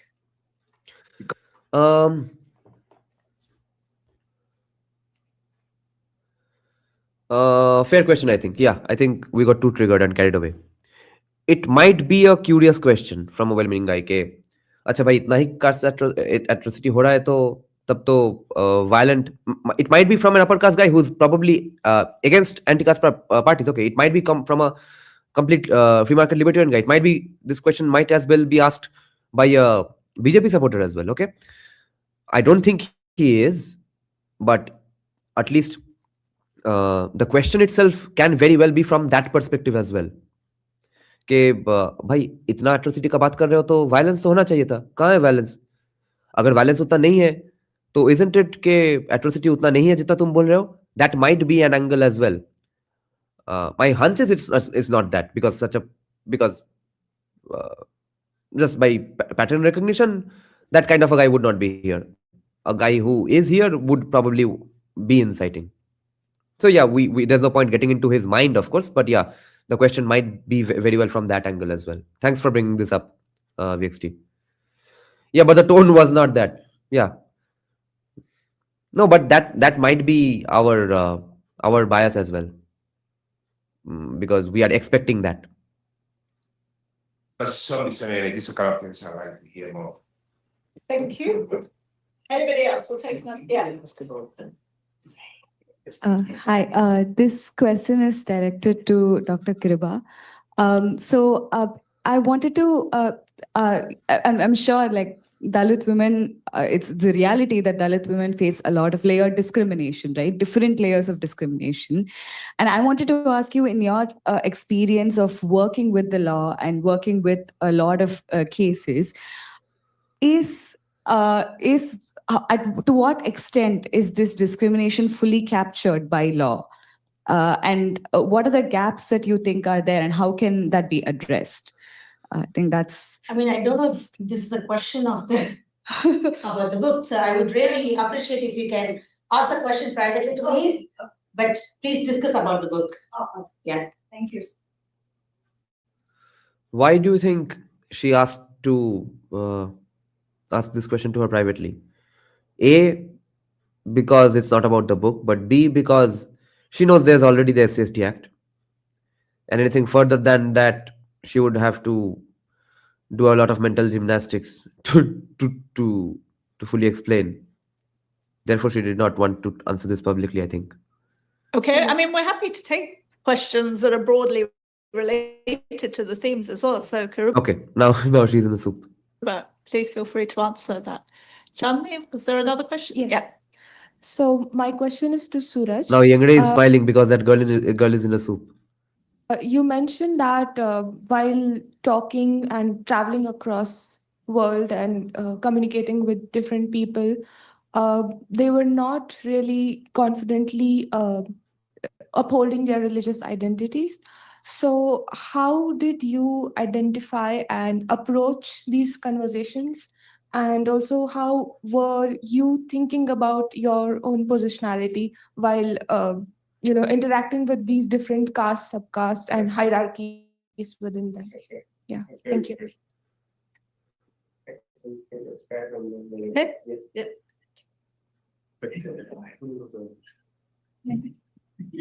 You'll wait for second round. Yes. Thank you. I think I'll go with the methodological question. See, as I was saying, I was already part of this. And so what I was researching was almost an autoethnography. And because I He always does that. organizers, or I knew someone who would know somewhere. So, I mean, access-wise, I had ready access because I am already active in movement. Yengde is the upper caste here. For many, many years. So people also knew that. But then there were places, for example, when I was, doing interviews with workers in Oman or in Abu Dhabi, it was a very precarious situation, or in Dubai. But I wanted to really see how they live, because we read stories of how indentured laborers lived. We have a lot of literature on that, but we don't know how. I mean, we know, but I wanted to experience about modern sort of indentured-esque laborers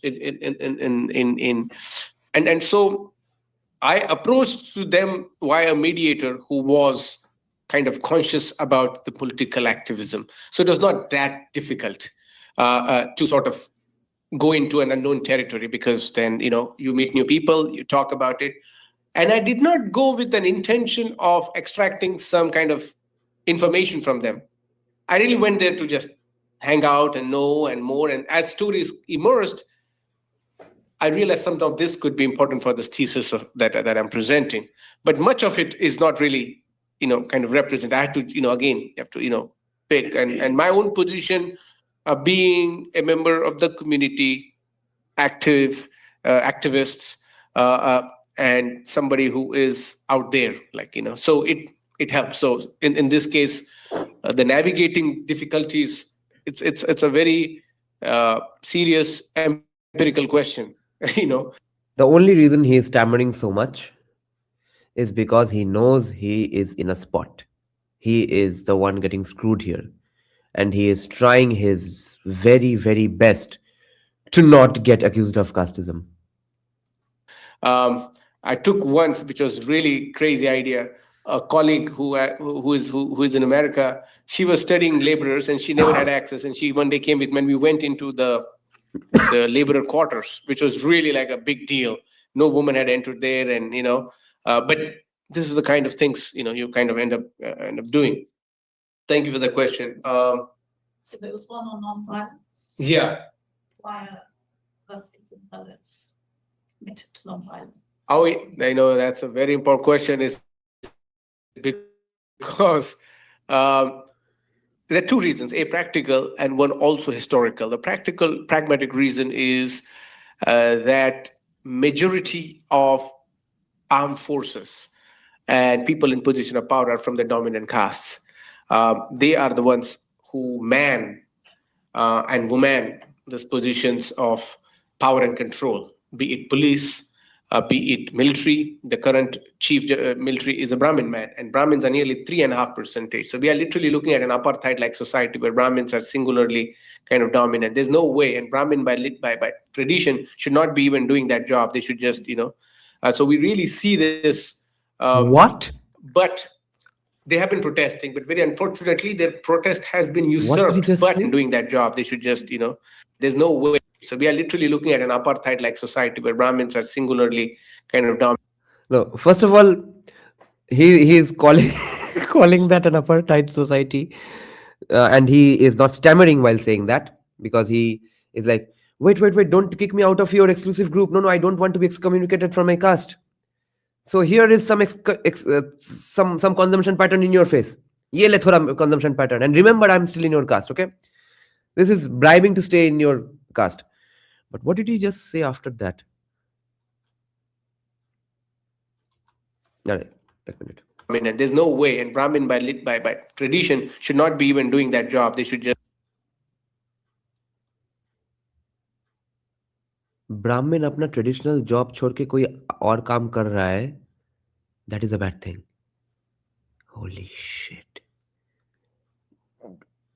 थोड़ा सा screw क्या tight हो गया, इसका brain function होना बंद कर दिया. ये बोल रहा है कि people getting out of their caste professions is a bad thing.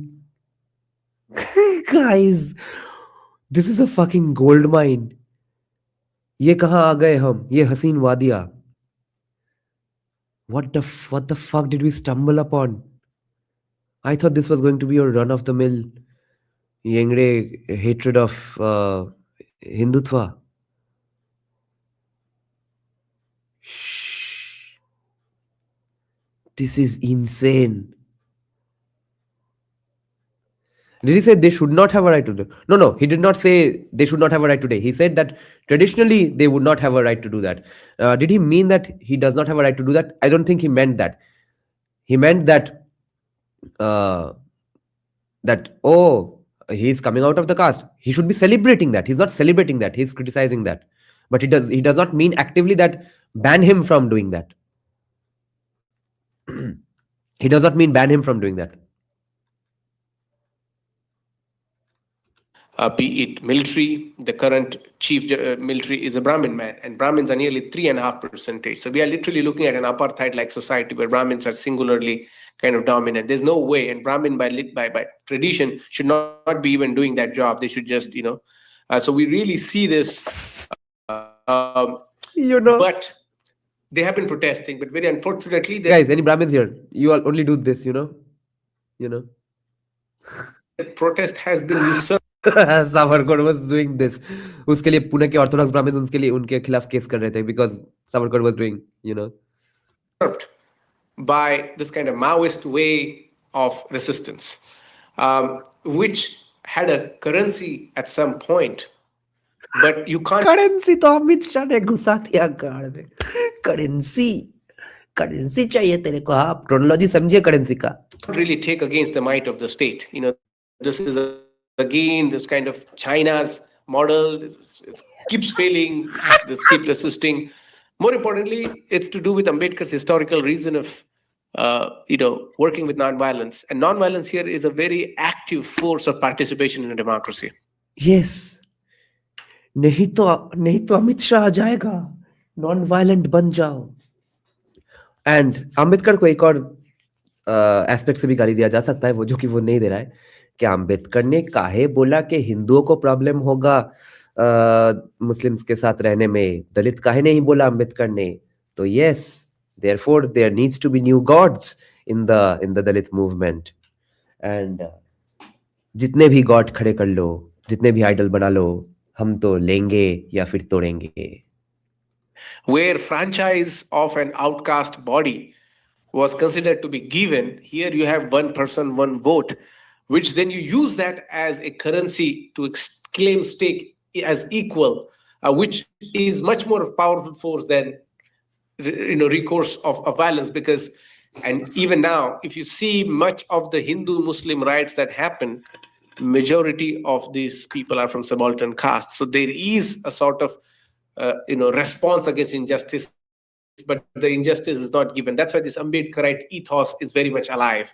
People are very much kind of believing in this. But on the Adivasi question, on the other hand, it's much more historic. It's been kind of pre-Ambedkar, pre all of that, and that's again a very powerful kind of potent resistance that exists simultaneously. Great, thank you. Should we save the question for perhaps the final round in relation to that? Because I think we have some questions online. So are you going to... No, Vixi, to be fair, affirmative action is equality according to them because when you are advocating for equality of opportunities and not equality of outcomes, you are considering equality of opportunity to be a reality when it's just perceived and an illusion of equality of opportunity. Because after all, there may be equality of opportunity in law, but in the end, since everyone does not have the same social capital, economic capital, and cultural capital, in the end, everyone does not have the same equal opportunities. My point is that वो law and states solve नहीं कर सकता है. मगर critique I agree with. I don't agree with this statement that affirmative action is equality. They say affirmative action is equality because equality of opportunities is not even possible. I say equality of opportunities is not possible, and at best what you can do is that the state is equal. उसके बाकी सब अगले generation के लिए छोड़ दो free market लाओ. Read them out, Chandni. Oh, you want to take the audience ones again? Okay, so there was one there and one at the back there, and then two there. So we'll take these quickly. Yeah. What VXT is saying here, this is practically the argument against equality of opportunity. Keep them short, please. Yes, will be short. Thank you, Suraj. I watched you, I think, I know you, but I watched your Nepal speech. I think it was Nepalese. Oh, Nepal. That speech, I really liked it. Question to you. You said about Black Panther, and then you also said about Dalit Panther. Yeah. I'm baffled.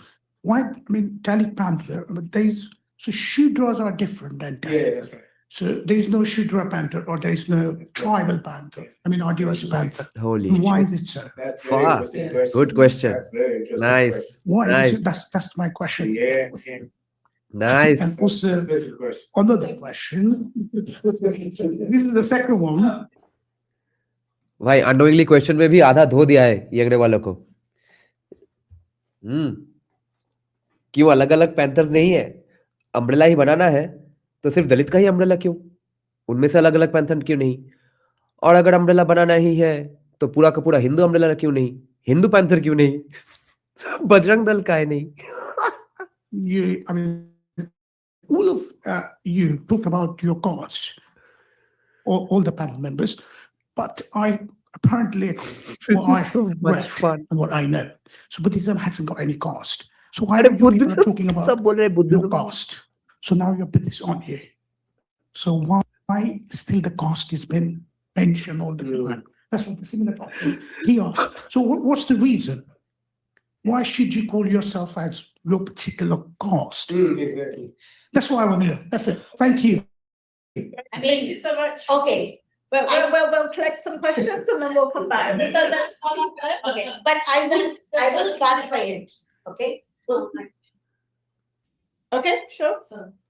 ये दोनों properly foreigners जो थे वो Buddhism कर किए जा रहे हैं, उनको पता ही नहीं है बुद्धिज्म में क्या क्या है. इनका तो बुद्धिज्म है सिर्फ नवायाना Buddhism. So this one is a question for both Dr. Yengde and Dr. Kur. Let's pause this here. This should be the thumbnail. कि कहाँ आ गया, ये कहाँ आ गए हम. As I study how caste privilege shows up in US engineering education among Indian students, often in subtle or caste-blind ways, how do you think we can make conversations about caste more visible and accountable in global academic spaces? Then there's another question, and this is for Dr. Kiruba. My research looks at how caste privilege operates among South Asian students in US engineering education. It's almost similar. I'm realizing that in studying privilege, it's easy to overlook the intersectional dimensions of caste, especially the violence and marginalization Dalit women face. How can somebody studying caste privilege be more intentional about bringing those intersectional realities into the conversation? So let's just treat that as one question because I think it's the same. And then the other question is from Keith Hedden. Ambedkar had an ambivalent view of the Indian Constitution and its ability to liberate Dalits, but he's lauded as the architect of it. Did you see among global communities any impact of his focus on constitutional and religious reform in the activism and conversations around the world? Others working in human rights and public life as Dalits for Dalits? Question mark. Okay, well, should we perhaps Dr. Karuba, would you like to respond? Go for it. Yeah, okay. So first of all, I am someone who's against subcaste identity. I've never identified myself as pariah because I know how Arundhatiya community who are forced into manual scavenging suffer and how pariah men oppress other caste. And there is other, I mean, caste in itself is graded inequality. You cannot just bring in an umbrella term and forget the graded inequality. Yes. Pallars in Tamil Nadu, they want to be declared as OBCs, backward caste, because they claim themselves as ruling caste. Yeah. And Pudrevanas who were unseeables, who cannot even come out when the sun is out, they're still oppressed. So I'm one of those only people who are still talking about these graded inequality within the Dalit communities. Nice. And my claim, so far, after 12 years of Guys, this is the girl BJP should co-opt, not Yengde. legal practice is that I've never been once addressed as a constitutional scholar. Even Suraj has never addressed me as a legal scholar. The other day I asked him, name one Dalit woman legal scholar. He was thinking. I was standing right in front of him. Do you understand what kind of humiliation I go through in my life? And every time I'm invited, I'm addressed as Dalit woman lawyer. It's an adjective to me all the time. So I did not want to reduce Suraj's work into a subcaste. But when you talk about caste globally, pariahs have been taken to other South Asian countries as bonded laborers. I would expect to see that. And I totally agree with what Suraj said. No one can always bring in. I'm telling you guys, I know why this is funny, but on a serious note, these discourses are interesting. It's a very, very stimulating night I'm having with you all. But these discourses are taking place because broadly the society believes in this category of discourse in India. If you want to nuke this genre of discourse, which I think would be a good thing and actual casteism would be quickly solved, only if you embrace libertarianism and a US style constitution. Okay? If you go on advocating for Hindutva 1.0 type Sanatan AC temperature types of discourses, these things will fester because they are the same category of thinking. New perspective of 3,000 years practice of caste. But when your participants are from BSP, now I'm an academic, so I can boldly talk about it. Because when I spoke about it previously, I was only a lawyer and an anti-caste activist. I did not have any. Please explain. Can I explain right now? I think that would be too long. What I mean is, what is at the core of this way of thinking? Okay, a kind of complaining. No, I can't do this. No, I'm not being allowed to do this. Okay, that kind of shit is looked upon in American society because the core DNA of America is in the US Constitution, which rejects this kind of thinking. There's a great saying I like in American society that there are two kinds of people in the world: have, be, do, or do, be, have. Okay, do you believe that you will do something and then be something and then have something, or do you believe that first you have something and then you be something and only then you can do something? India, fundamentally today, almost every fucking Indian believes that have, be, do. America fundamentally believes in do, be, have. Academic qualification and I was not a scholar, but now I boldly talk about it. Constitution and society are separate identities in India, not in USA, because USA does not have a civilizational identity. USA is not the intellectual descendant of just England or UK. It's a completely made up new country out of thin air, and their society's religious text, whether they admit or not, is the US Constitution. Your participants might be from BSP, but as a writer, your role is not just presenting what your participants said. Where is your critical analysis is coming from about it? What is the... No. American society does not solve this out of the blue. The Constitution is ingrained in their blood. Our Constitution is not ingrained in our blood because our blood already has many other texts. And it's fair that way. But the place that Mahabharata Gita has in our society is the place the Constitution has in their society. Opinion of these BSP scholars abroad about BSP's alignment with BJP back home? Is this affecting the movements abroad? Kiruba, can you tell us what BSP is? For I'm sorry, those who might... it's a Bahujan Samaj party led by a Dalit woman named Mayawati. No, Satyam. I'm going to only sound harsh in my counter to your thoughts, but I'm not actually harsh about this because I totally understand why you would think that. Okay, I'm saying that, yes, I understand where you're coming from. I understand the crutch beneath your argument. Fair enough. But a lot of right-wingers say this, that, okay, Shudra is a proud word. Just be proud of it. Garv se bolo main Shudra hu. वैसा नहीं होता है सत्यम, because you're ignoring the status aspect to the phenomenon of caste. No. तो भाई जिस आदमी का profession या consumption pattern is not considered high status, वो अपने आप को हाई स्टेटस सिर्फ चिल्ला चिल्ला के बोलने से वो सोसाइटी में हाई स्टेटस नहीं बन जाएगा. Just like you or some other people in my live chat were saying, the day I first actually felt discriminated on the basis of my caste in a Hindutva gathering, where someone who has gone out of the person's way to help me in countless other things, okay, not countless other things, like in 2-3 other things in which that person could have very well not helped me, and I would not have thought about it at all. I don't even mean financially, okay, little very significant actions, okay. So that person does not have active overt casteism, conscious casteism in that person's heart at all, okay, but that person introduces him or herself as, I'm a Bengali Brahmin, and I sit there thinking, why am I missing that party? Who the fuck introduces themselves as I'm a Bengali Vaishya and would actually be given a shit about? No.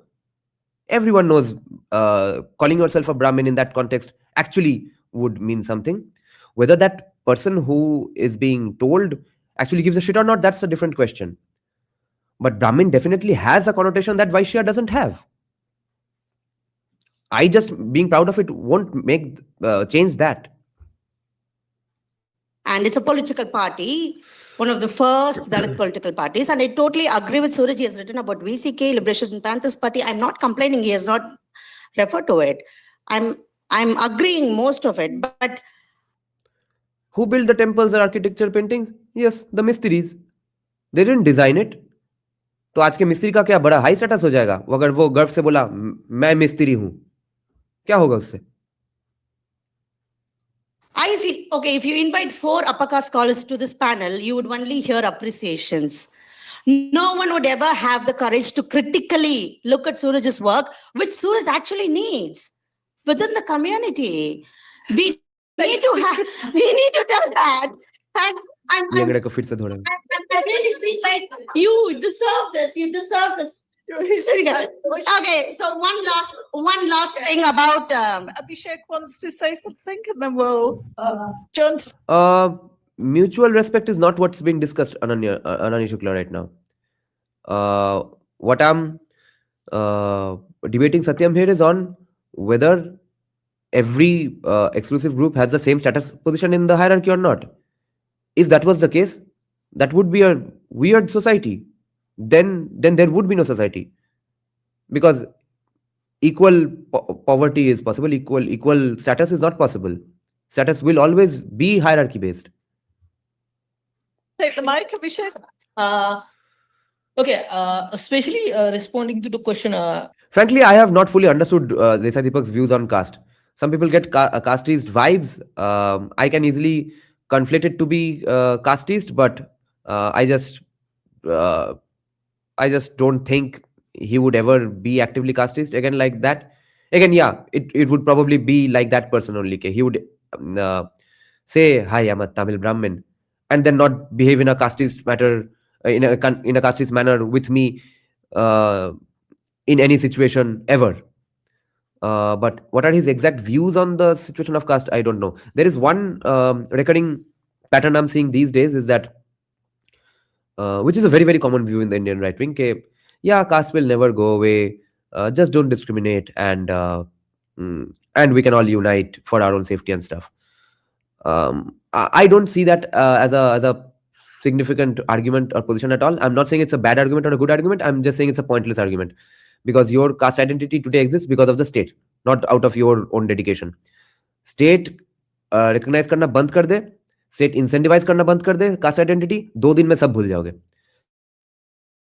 Therefore, I'm not even on any side on this debate. About the Buddhist identity and Dalit Panther. Sure.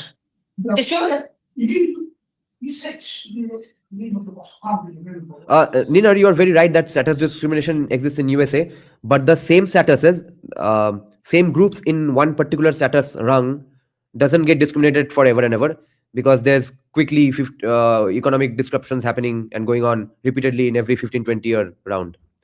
Which is why, Nina, when we were growing up in the 90s, every white people we knew of had names like John, Jones, Williams, similar kinds of names and surnames. Today, a successful American has surnames like Aronofsky, Tchaikovsky, this Nathan, that Nathan. All of them are successful Americans. How is that happening? How are the surnames changing? How are so many surnames which you can't fucking pronounce coming up? Why can't we pronounce them? Because we are not used to hearing those names. That means whatever status discrimination exists only exists as long as that hierarchy stays intact. But with economic disruptions, with Western style capitalism, same hierarchies don't exist forever. That's the brilliance of USA.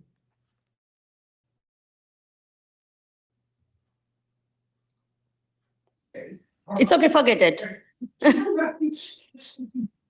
No. Savarkar was 100 times more vehement about rejecting casteism than JSD. They are not on the same planet on this topic. No Orthodox Hindu will ever file a FIR against JSD for being anti-casteist. Savarkar would have got that even today. Savarkar got it in his lifetime as well. Okay, again, I come from Tamil Nadu, where there is atheist culture. Periyar, who criticizes religion. So we all... Caste never can exist without state, because caste's positions depend on their proximity to power. Power is the state. Dalit or caste is not just one umbrella identity. We have different identity within ourselves. So I'm an atheist. I cannot affiliate myself with religion. And also, the genocide of Tamils in Sri Lanka have been committed by singular Buddhist. So I see Buddhism differently Nice. from where Fuck. Suraj is looking at Buddhism. So Good shit. this is what I've been telling. I come from a very different place. The way I look at things are really different. तो भाई एक और की take away हम क्या ले सकते हैं कि भाई तो इनका पढ़ाई देखो कितना बढ़िया है. डिसएग्रीमेंट्स हो सकते हैं मगर रिगरस है, अंडरस्टैंडिंग रिगरस है, क्रिटिक्स रिगरस है. तो अल्टीमेटली हमको भी रिगरस बनना है. And this Tamil genocide have been happening for ages since my parents were child. And Powerless Jativarna will continue, not caste. No. Power. What is power in that context? And what is even a situation without a state? Tribes में भी अगर कोई leader है, वही state है. There is no situation where a state does not exist. And Prabhakaran, who is the leader of the What do you mean no state? अरे state का मतलब सिर्फ डेमोक्रेटिक गवर्नमेंट थोड़ी होता है तुदनी. अरे अजीब बात है. Liberation Tigers. So this liberation Tamil Tigers, Panthers, we are Tigers and Panthers, all the people from South Asia. Okay. We relate. So all I'm saying is, I see Buddhism from a different perspective. I come from an atheist background. I agree with the presentation, but as a fellow scholar, I would expected a more critical argument that would have enriched the book in itself and not just present information to the readers, but have provoked critical thinking as well. That's it. Thank you. Abhishek, please. Thank you. Just two things about the Dalit Panther and the Buddhist thing, why Dalit is not Shudra. The special thing, if you read the manifesto, and Suraj also talked about in the book, Dalit Panther movement specifically, they tried to broaden the concept, terminology of Dalit. So it is not only limited to the Shudra caste. They talked about who are the landless, who are the laborers, women's, all the oppressed groups in the Indian society, they are under Dalit. So for me, this question always came, so Dalit is not just a cultural or the caste category, it's a political category for us. And we are happy to embrace that category because it connects with the radical traditions in India. Neither. Not the uppermost castes. They are the forever kings that you'll have to just swallow, that they'll forever be there. Everyone else keeps changing. In India, it's almost till the second or third ranks. I'm not talking about just 4 Varnas, okay?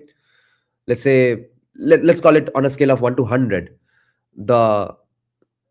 About the top 50 to 60% of the castes keep on regurgitating and churning amongst themselves. They keep on being the upper castes. थोड़े बहुत यहाँ वहाँ ढुकते हैं, यहाँ से पहुँचते हैं 60% में. USA में है कि the top 1% only keeps being the top 1%. Everyone else keeps on winning and losing. And in India, with different degrees of investments and capitalism, it's different in different states. जैसे कि अजय अतुल SC/ST है, वो बड़े composers है, बंगाल में वो भी नहीं है. मगर लार्जली इंडिया का सोशलिज्म यूएसए से बहुत ज्यादा है. देयरफॉर वो रिजिडिटी भी और भी बहुत ज्यादा परसेंटेज के लोगों के साथ है, बहुत ज्यादा परसेंटेजेस ऑफ कास्ट के साथ है. And which is also built a solidarity among the oppressed group, different oppressed group in India. So I think Dalit itself is an intersectional category if I read the Dalit Panther manifesto. So that is one thing. And the second... हाँ, fiction. ये intellectuals तो make me puke definitely. वैसे आज कोलकाता में 10 degrees है. मेरा जो colonized mind है आज और भी colonized हो गया इस colonial temperature की वजह से, पता है? Important question about the Buddhist thing, why we mentioned about the caste. Okay, personally here, why I mentioned that... No, you should not aspire to leave the 1% in the position. but you will have to acknowledge that that's probably the best you'll ever do. Just like there will be inequality when there is economic upliftment. Because if you target economic equality, you'll end up like all the horseshit Soviet states. That does not mean you target inequality. It means you acknowledge the inevitability of the inequality. They are two different things.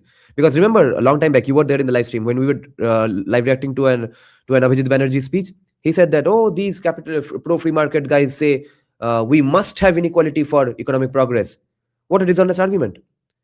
Pro-free market guys say that no, inequality will end up happening when there is economic upliftment. Doesn't mean you target the inequality so that economic upliftment happens. Is a different reason because when I came to London, and I always start talking about my identity as a Buddhist, and unfortunately within the Buddhist also people have the tendency to ask the caste of people. So many times when we organize events, some people came, oh, what is your caste? Why you are hiding your caste?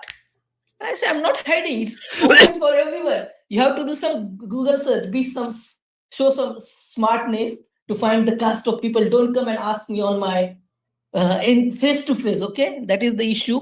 That's why I specifically mentioned here to establish the thing and to create the base. But I will tell you one interesting thing. Those people who are converted to Buddhism in villages. So I was going in one villages, and the person was working in army, the Dalit person. He converted to Buddhism, and we were walking from the village. He identified himself as a Buddhist, but the villages, they call it now, they don't call it. So my grandfather's name was Rama Mahar. So the caste name was there after the first name of the person. And he was known for the Rama Mahar in that area.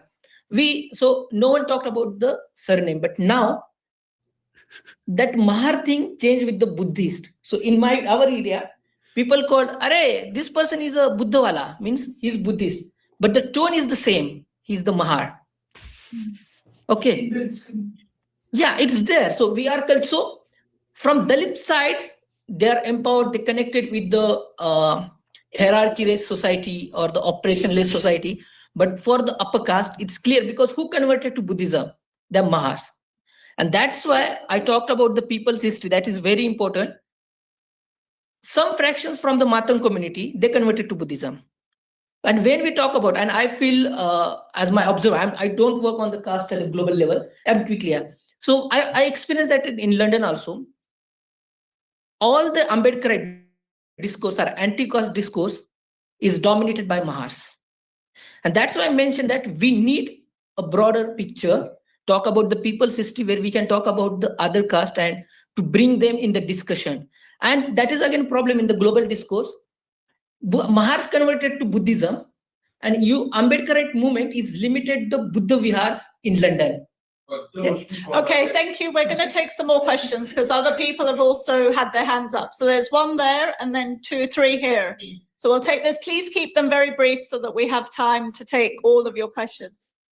Okay, you can wait a second. We'll give him a chance to answer. So it's just a question about the idea of the universal Dalit subject.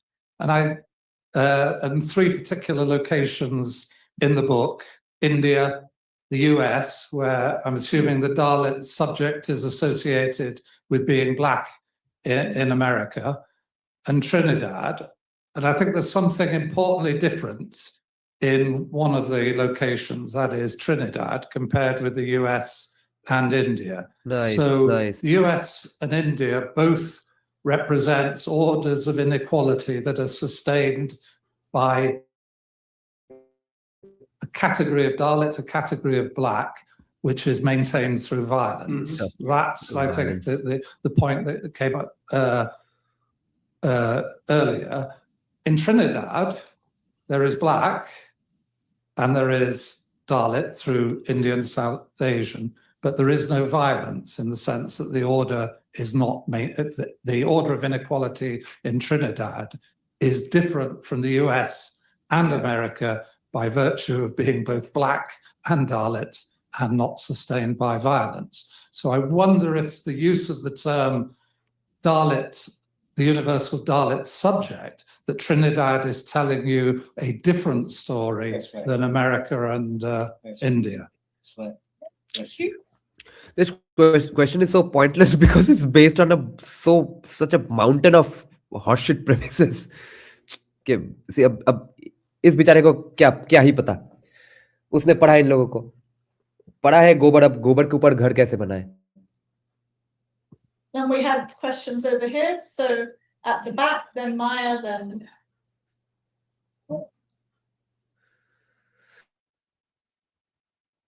Hello. My question is regarding the book cover design. What does the diamond shape signify? What does the color signify? And I hate the cover. This bloody Welcome to that. Maya? what does it mean? I don't even know. They just publish The it. designer knows. Thanks very much. अच्छा, Louis Duomo fans बोलने से याद आया, I have been having this doubt ever since Anand or VXT said that the constitution does not make America America. It's the society that makes it. Now, that's not a completely wrong statement to say, because that is where Salvatore Babone's my rejection of that guy, that वो civilizational war किसने कहा था? It's a clash of civilizations, that argument, because I don't agree with that.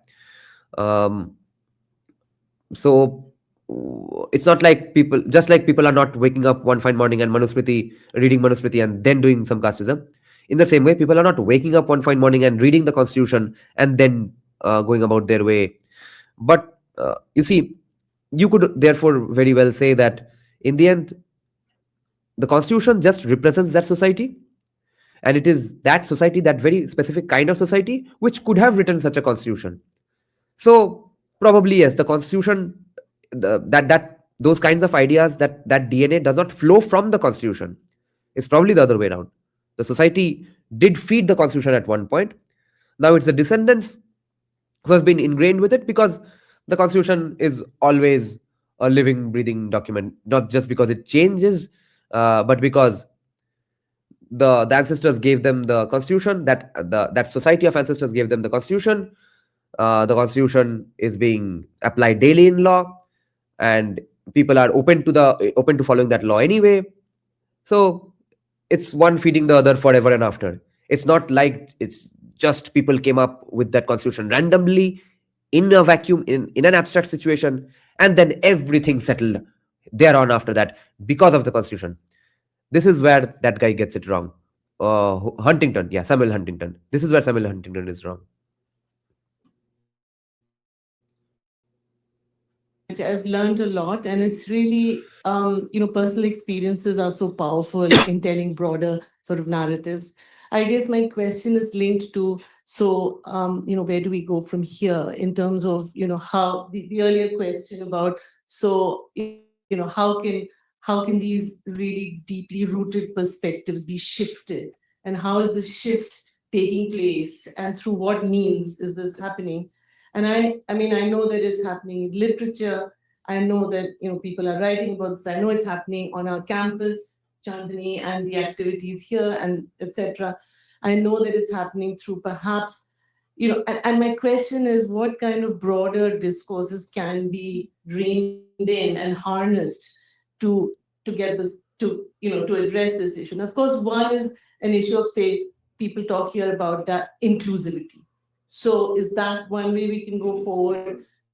The second thing, and this was my interest, was about human rights legislation. Now, while I know that human rights legislation is, it's not the be all and end all, it has lots of limitations, but it still is being used by a lot of groups strategically. For example, in the women's rights movement, strategically, to change the narrative. I'm wondering whether, and this is again, in your experience, human rights legislation, especially those articles around respect and dignity, have they been invoked at all to shift and change law and address this question in India?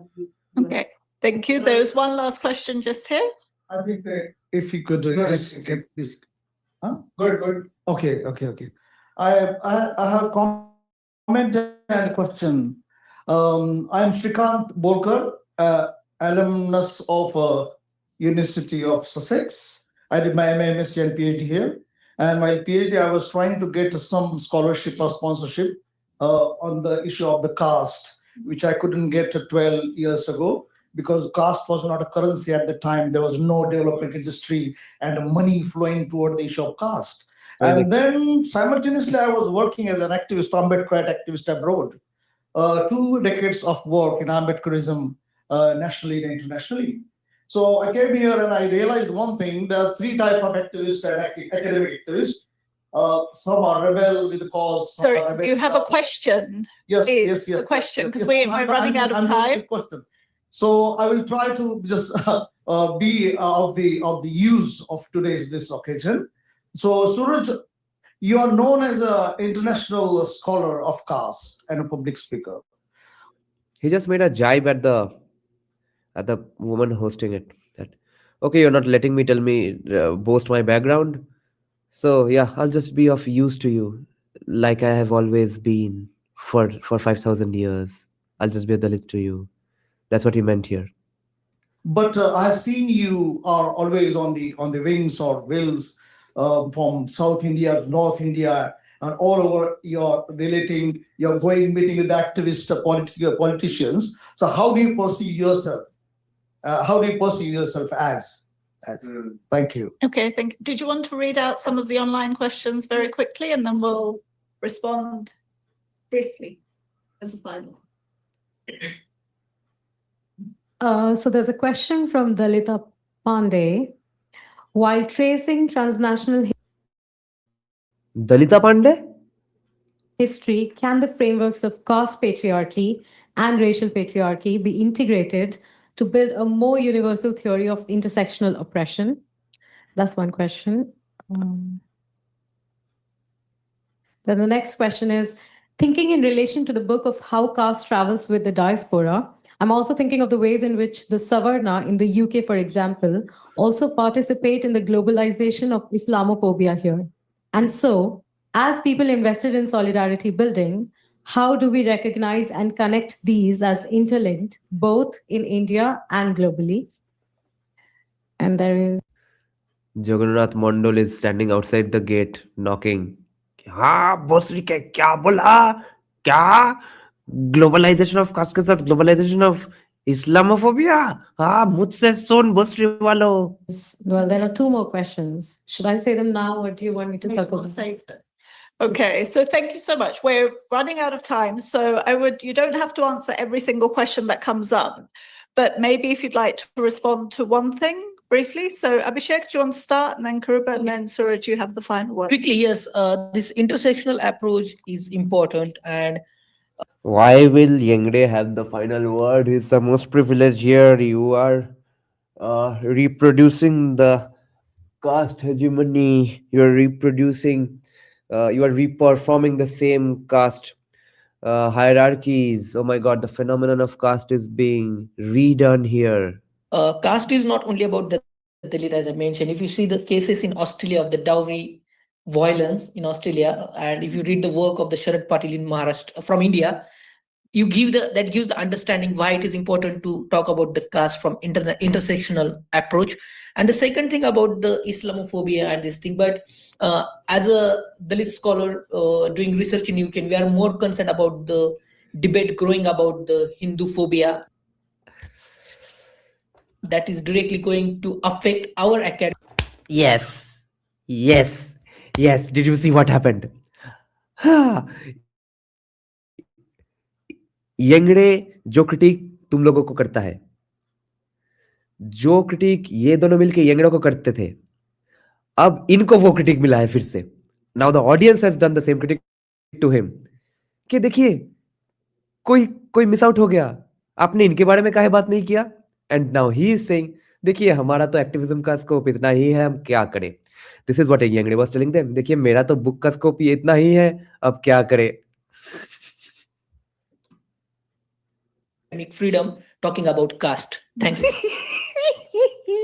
So by intersectionality, I don't understand it as just caste and gender. It could be caste and law, caste and anything. So intersectionality could be any two identities or any two elements that acting for a cause. But about the question on how to bring intersectionality in academia, I think we need to intentionally bring intersectionality into our academic work, because whenever I talk about intersectionality, I'm called out as craving for recognition as an individual, but it's about intersectionality and about human rights legislation shifting the main deep-rooted caste narrative. So I think law as a tool is limited. It doesn't cover most of the violence even committed against Dalit women. We can talk later outside. So it doesn't cover, but तू बाहर मिल the use of law is very, well known for the Blacks and Dalits and other oppressed communities all over the world. So I think if we don't access the tool, we will never able to shift any discussion or narration relating to caste. I'll leave it to Suraj. Thank you. It's very good questions. We just have 5 minutes. I'll try to cover it, but I'll go to John's point. I think, John, I think that's what, when I was like trying to look for a Dalit, I think that really gave me a kind of insight into what it really means, and the category of, for example, Black as a subordinate subject doesn't exist in Trinidad. Black is a dominant subject. In fact, the Indian community have a very contesting dislike, because also West Indies and India playing cricket, for example, they would support Indian cricket team because there was always, and that was the first time when I heard by an Indian person criticizing. Where's our Guyana, bro? VXT, हाँ तुम हो तो अब बोलो कुछ थोड़ा contribute कर लेना ये हो जाने के बाद तुम तो है ही Anand and VXT will start the discussion today. One from Guyana and one Tamram. हमारा कितना मजा आने वाला है आज रात. The Caribbean Black person, because then you see there is an equivalent kind of political power that they are. And in that sense, I was looking at how the Dalit identity kind of forms or misinforms. And I think probably you're right. Maybe there has to be a new approach to finding this. There has to be a new theoretical kind of intervention. I think this was a very good exercise. I think we have all grown a few brain cells and gained a few IQ points. It was not a fucking brain rot, because this was a very, very high quality discussion, and we all got something stimulating to think about, ponder over, contemplate, formulate. And most of all, we were in a hilarious position that we, at least I, went on defending Yengde. So see how advanced these situations are, and think of an equivalent. No, it's your right wing dissing बहुत होता है, but you know the level is not here, not in the same numbers. Also, how much is useful? I mean, if they are willing to negate their whatever identity, then I don't know where can it go, because you're right. I mean, the constituting category of Dalit or Black, violence and stuff, and there it is more about political parity and representation. What do you mean? What did you learn? I did not know that Yengde was going to be the one who's going to be ambushed all fucking night. I didn't know an audience person was going to come and ambush the guy ambushing Yengde all fucking night. I didn't know I was going to have to defend him. I didn't know Yengde, and I didn't know that caste is in fact so inevitable that when cornered, the relatively upper caste guy in any situation ends up defending themselves in the exact same way in every situation. This was so much fun to learn. How does this kind of Dalit, but Brahmin does exist. And so that's why I was like trying, there is ritual and there is, kind of ways of looking. To your question about, caste and, I don't know why it's important. I think it's important for our panelists, that's why I think they mentioned about the subcaste and stuff like that. And they had their kind of bona fide reasons. But I don't think that's something that kind of elevates or that doesn't make any contribution. It's a necessary contribution, but it's like, where will you see? Same difference. मेरे research के मेरे इस particular book के scope के बाहर है, कितना कुछ घुसा हूं मैं यहाँ पे. Go with that, and that's why I was not accepting that approach of the comments by both of them, and I'm not sure, but I think there is in the book a observation of the critique of privilege. If you read the chapter on Trinidad, It is focusing on Brahmins.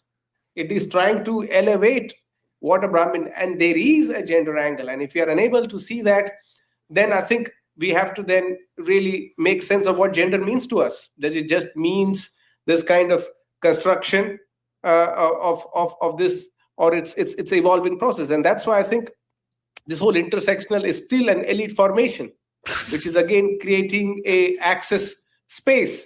There is much more critique within the old school leftist school of thought, which is, and Cornel West basically was criticizing about what this intersectionality really behooves upon. From black women, the intersectionality is so important. Please. My brother, intersectionality is important in a context where कोई trigger भी हो गया audience से, वो protest भी कर रहा है यंगड़े को कि क्या चीज है. your issues are probably what the formation of intersectionality here is gaining a space, which is not unimportant. But if you look at Dalit formations of adolescence, of youth who are male as well as female, the sexualized violence that they undergo are pernicious. The formation of maybe if I explain to you what intersection means better, then it can help you to, because no, I mean it's fine. I mean, it's fine. I know what intersection stands for. But I think just 1 second, Chandni has been very patient. But let me just kind of stir clear what it. When we make this argument, we really make an argument of representation and acknowledgement, which is necessary. It could also find itself through constitutional measures. But as a social movement and political practice, we have to understand the formation of Dalit male itself is much more vulnerable categorization. You are prone to violence. You are prone to police subjugation. You are prone to sexualized violence within the hoods that you come up with. So when we make an argument about Dalit women, which is important, you cannot negate the survival also of that vulnerable Dalit man who happens to be a man. This is exactly what I was saying to Yengde himself. Fuck, then to the woman. Holy shit. Right wing college drop out के argument में आना पड़ा Boston के university of Sussex में बैठ के. Who has to also face equally, if not necessarily the women, the way they face, also enormous amount of barriers that they have to face. And I think if we don't acknowledge that, it doesn't mean that the Dalit women... Guys, you see, watching Jordan Peterson and Ben Shapiro and Thomas Sowell on loop can educate you to such a pretty nice degree that you can take on these people. Role is not unimportant. They are important. But when we make that singular siloed comment, you discount the survival of that male person as well, who has also survived violence. And if we undermine that, we give rise to a very new masculine culture that goes into hands of fascism. So we have to be very... Yes, and this is what Yengde did not have the balls to say to the woman when she was criticizing Me Too and even Yengde. कि नहीं, तुम्हारे पास megaphone है तो उसमें बात मत करो, megaphone से अपने बारे में कुछ मत बोलो क्योंकि मेरे पास मेगाफोन नहीं है. दोनों हम चुपचाप बैठे रहते हैं.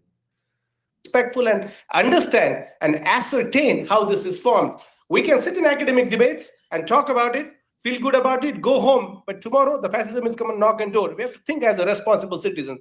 And this kind of identitarian logic has not really helped. So please understand, when we make cause of Dalit women, we also make understand what a constituting element.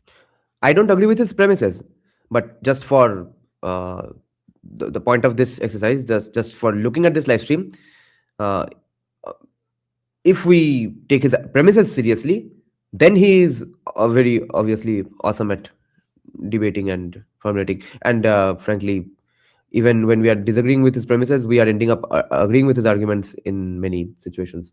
But I'm not nodding along just because I agree with everything he's saying. I'm agreeing with the fact that yes, if his premise is that, because all of them agree on the premise, remember.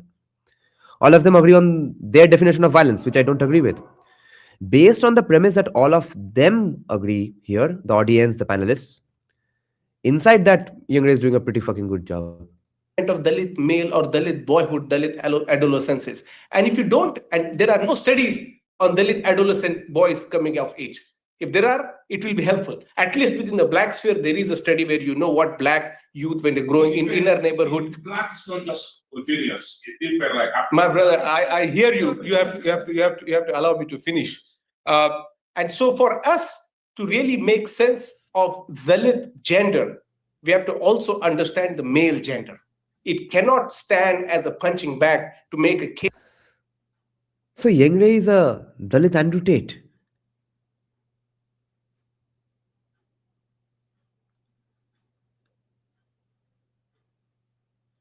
Not gonna lie. Although his solutions are not going to be fruitful, but at least he has the balls to come across as the Dalit Andrew Tate. All these Bhimta men talk like this. No, they don't. All these Bhimta men don't face opposition like he is facing here. When they face, as most commies are simps, simps will melt and bend. Yengde is not bending. About something without fully adequately realizing, if there are no studies on that, let us do research, but let's just not make political arguments that will just make us feel that there is a gender divide and there is why this thing is there is not there. See, she's triggered again because a Dalit Andrew Tate is sitting in front of her.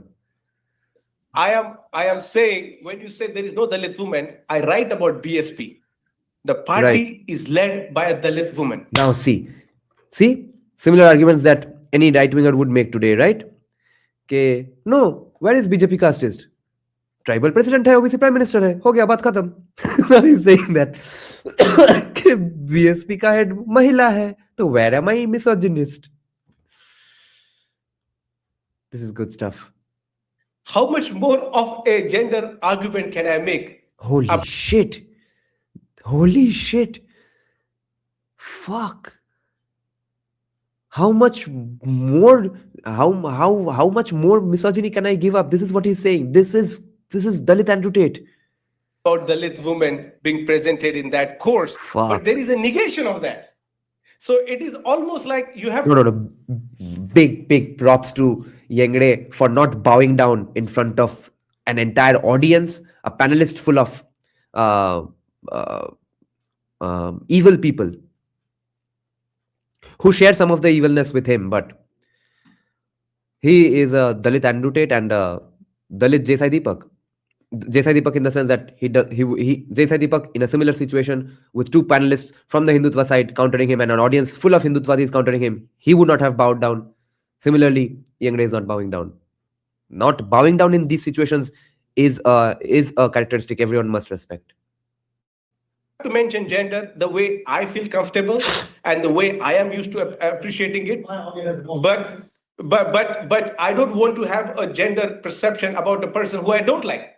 She may be a woman. She may be one of the most powerful politicians who is from a Dalit community right now in India, but her gender identity, her caste identity is subordinate because she doesn't align with your perception of what a genderized perception of constructing manhood or womanhood is. Nice. And that's not really a serious study of any scholarship. We have to realize that there are ways we are progressing this scholarship. There is a stage of it. And I'm saying Dalit woman issue are absolutely important. There is Dalit woman in that book.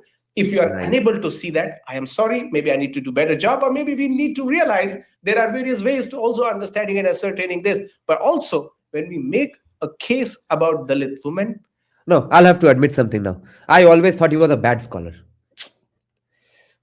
This is what happens when you listen to only right-wingers on a topic. He's a very, very, very, very, very good scholar. His premises are things I don't agree with. But he's a good scholar on the premises he agrees with. On the premises that he and his ilk agrees upon.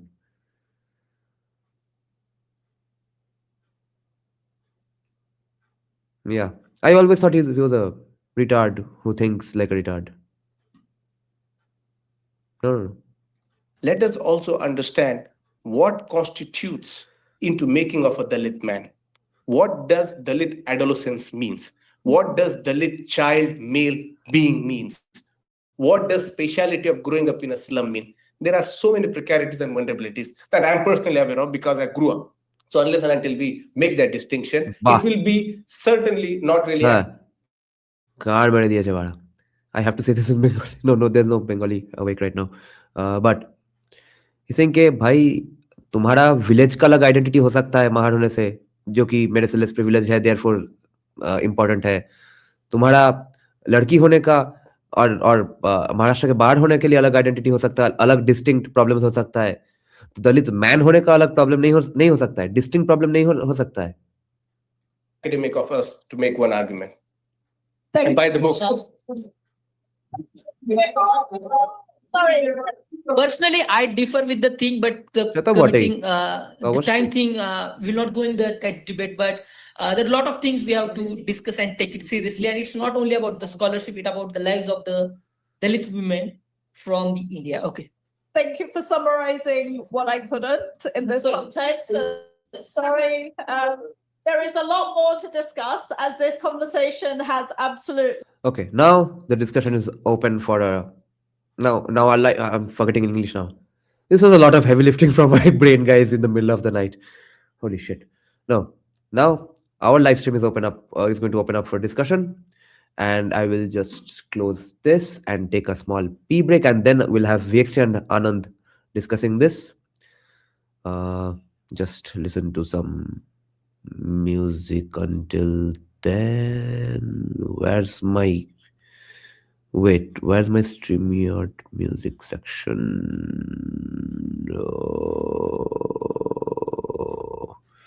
Yeah.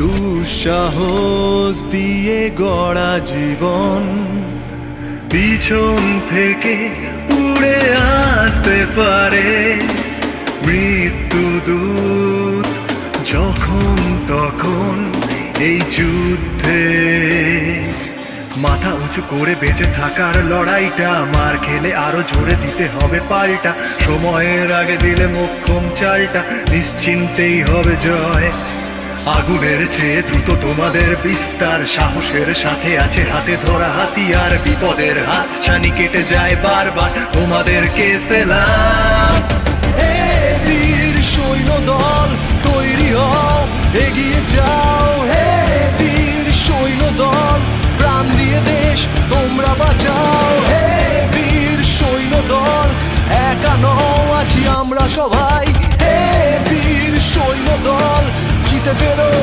এই লড়াই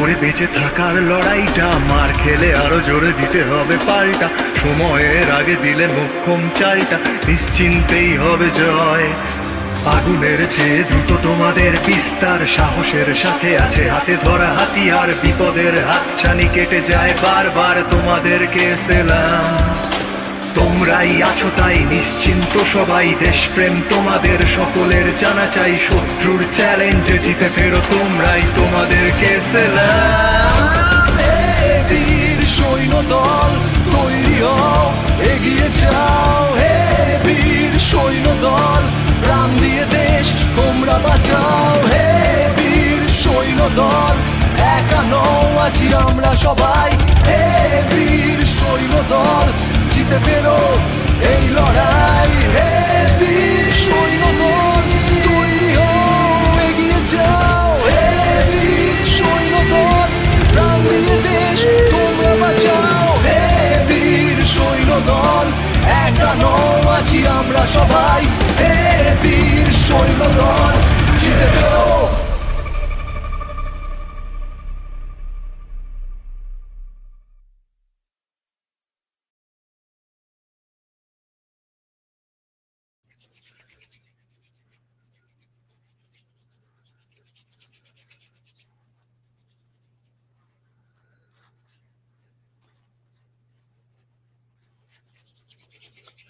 Hello, Anand. Are we live?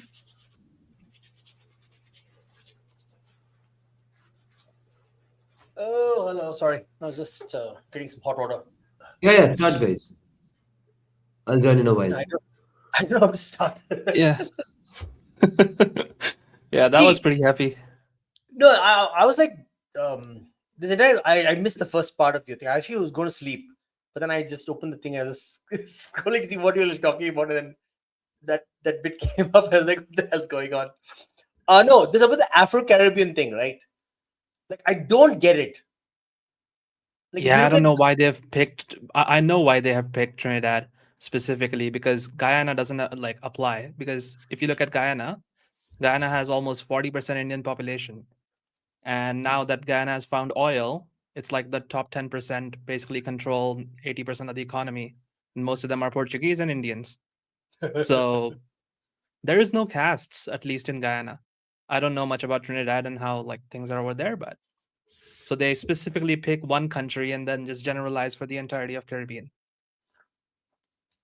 No, I also think it's because that, you know, the how to say it, there's the good American or a Western understanding of Trinidad and Tobago and the islands, right?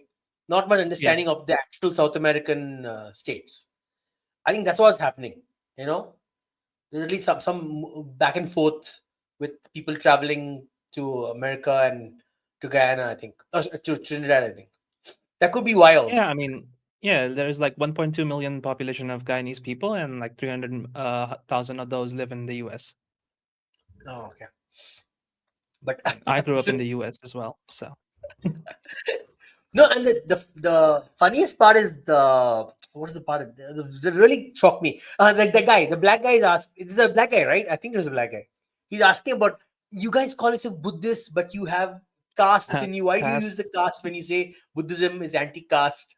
Then they were like, what the hell? Yeah, because most people don't know Buddhism has castes. I mean, I did not know until like a couple of years ago. No, I've known since when I was very young, and I traveled to Southeast Asia, and then the caste is very common there. Just they name it different in different parts of the Buddhist world, right? Some places and the idea of skin color is a very strong part of Buddhist caste.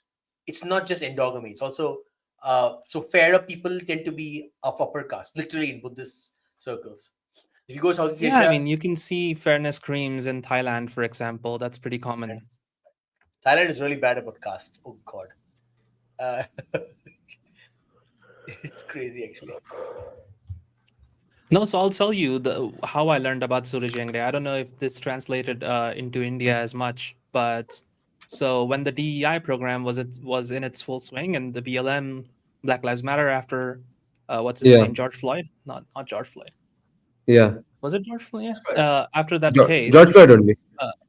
We had like DEI trainings that we had to go through when I was working at Amazon. Yeah. Oh. And fuck. And Amazon, I was in Bay Area, so San Francisco.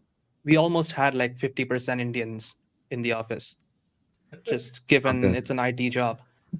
I was in the audio data engineering team, and we had to learn about castes. And then I was looking at that's the first time I came about like, oh, okay, what's caste? Like, let's learn more. And then we had to do MCQs, which of course you can inspect element and see what the right answer is. So you don't read most of it. But after some point, people started asking me who are not Indians. Like my French manager was asking me, what caste are you from? I'm like, oh, this is getting real now. And then there was the whole Cisco case that came in. There was the SB 403, which was a legislation that was supposed to be passed. which was distinguishing caste as a separate identity marker. So even though Amazon and most companies in the US are like equal opportunity employers, they ask you what ethnicity you are, and they added a new box for new recruits as to what caste you are if you answered Indian in the ethnicity. And that was like oddly specific. So then I started reading and who's like doing all this research, and it's Suraj Yengde. So that's when I started hearing about it, and I'm like, oh, this guy is influencing a lot of people, and it's becoming mainstream, and it's also affecting policy. I'm telling you this. This is. I was in the US from 2000 to 2003, almost 4 years, and I'm telling you, not a single Indian talked about caste. And I was in a university that was highly popular with Indians. Like, you would never hear a single person talk about caste, and it was a diverse population, by the way, from different states. And, Anand, you know what the counter would be to you in this case, right? What? That I don't see caste That's and all. I privilege and nonsense shit like that. That's one. Yeah, that's one. And the other is, just because you don't talk about caste doesn't mean the casteism does not happen, because there's subconscious casteism as well. Because nobody in Bengal talks about caste. No. But casteism requires you to act on it, or it's not casteism. I mean, it's a very simple concept. Yeah. Just You can because act on it even subconsciously by not having a guy who likes Bhojpuri music in your group, because Then he's I'm what, lower a caste, lower status in that Bhojpuriist? sense. I'm a Bhojpuriist. I don't know. I mean, you can label anything as subconscious oppression, and it's ridiculous. I mean, at some point Yes. you say this is Yes. nonsense. This is untestable. Yes. Absolutely. The antidote to that is the US way of thinking. Yes. Yeah. Oh, so okay. I really want to talk about is the US thing. So if you look at when the Constitution is written, you look at the land area of the US in 1789. It's a very small part of the US. Like, I was looking at the thing. Okay, in 1789, the land area of the US is just I think 17 states, less than 17 states, and half of them are slave states, slave owning and slave running states. Right? Yes. The other bit is Louisiana and Viceroy of New Spain. So most of the US was still under Spain during that period of time, but the Constitution was written. So the Constitution was written for these British colonies that were liberated. It's basically anti-British imperialism, or the power of the. It wasn't even liberated just on 1776. 1781 was the complete independence, I think. I'm talking about 89 when they wrote the Constitution. I'm saying after the Constitution was written also, America was just the East Coast and some parts of the slave owning population, right? So my point is, the real culture you see right now is American exceptionalism, but built on the basis of how the Constitution helped America industrialize, right? Because the earlier, if you look at the pre-industrialization era of America, it's mostly again just homesteads and large farms and rural agriculture. Like, they didn't actually have much, and there's a lot of intra-community targeting. Like, they just fight a lot, right? And the witch trials went there as well. So the Puritans affected a lot of the behavior there as well. So you have to understand, the modern America is very different from the foundational America. When the Constitution was written, obviously, it's American exceptionalism, and what the industrialists, the capitalists, like Ford, all those people, they drilled that idea that you could be anything. You could aspire to anything if you put hard work and grit in. It doesn't matter what community you came from, right? And that's the reason why American capitalism is so valued, because those people who have memory of that time, they know that we came in poor and desperate, and we were dirty and like, we were hated by everyone, but we were able to create our own community. That's exactly. And America has repeatedly done that for people from around the world. Yes, every immigrant group has gone through that same experience. You're exactly right. You're true. Every immigrant group has come in poor and struggling, and every immigrant group has been able to succeed. That's another reason why these groypers don't make no sense. Exactly. Groypers are the Sanatan Desi temperaturists of that country. So the idea is that the emancipation of one's status in society is through this attitude, That no matter how poor Yes. and backward you are, any amount, if the framework of your system is such a way that it lets you rise up rapidly. That is the only way to truly emancipate, because the way India emancipates, you are just creating new discriminations, and people are going to hold grudge for other people for new reasons now. Pehle it was ritual pollution. Now you will hold a grudge against the same people for beating you in the competition in the Operation Olympics. Not just that, like you see what he said. He said that the Brahmins are now in the armed forces, right? And they should not do those professions. Armed forces में कैसे चला गया वो speak? Like he's like defending caste, like jati, Yeah. profession. Yeah. I was surprised by the statement. Yeah. Like isn't the Brahmin working in the armed forces an example of just the Dalits also do the same thing? Let's follow the same thing and let's also work in the armed forces and take up those. Remember, Ambedkar supported the Indian Army in that sense, that Indian Army is a great institution to break down casteism, because everyone will be equally fighting against each other and having a food sitting beside each other. Which is what the army's MSP these days is. They're saying even the so-called Jati regiments that they have, they're breaking down the structure of the Jati regiments. While they have their Jati deities, but everyone else participates in that thing. So it's removing that barrier to entry, right? Which is exactly what he should be saying. He's really fighting for Dalit emancipation. He should be saying, look at the army. It's a great example of how Jati barriers are being broken. Like the same, the Mahar regiment has so many other people now. It has Punjabis, this group it has. And the Mahar regiment is mostly Dalit. So why? Like, it's a good example to give, but he goes in the reverse direction. Oh, how dare the Brahmin be the general? Yeah. No, he's actually used this example before. So he said all three armed forces, if you look at the Army, the Navy, and the Air Force, all three heads of the Army are Brahmins. Which is why the Army itself, like the armed forces, is a casteist organization. But wait, I don't know. The problem with me is I don't know much of the caste groups, the Jati groups. I won't use caste. The Jati groups, right? And that is such a... What is Karyappa? That is such a flawed argument to make from Yengde, because if it was not the case that Brahmins end up being on the top of those positions, it means casteism does not exist. Then he's not oppressed. He's oppressed because that system exists.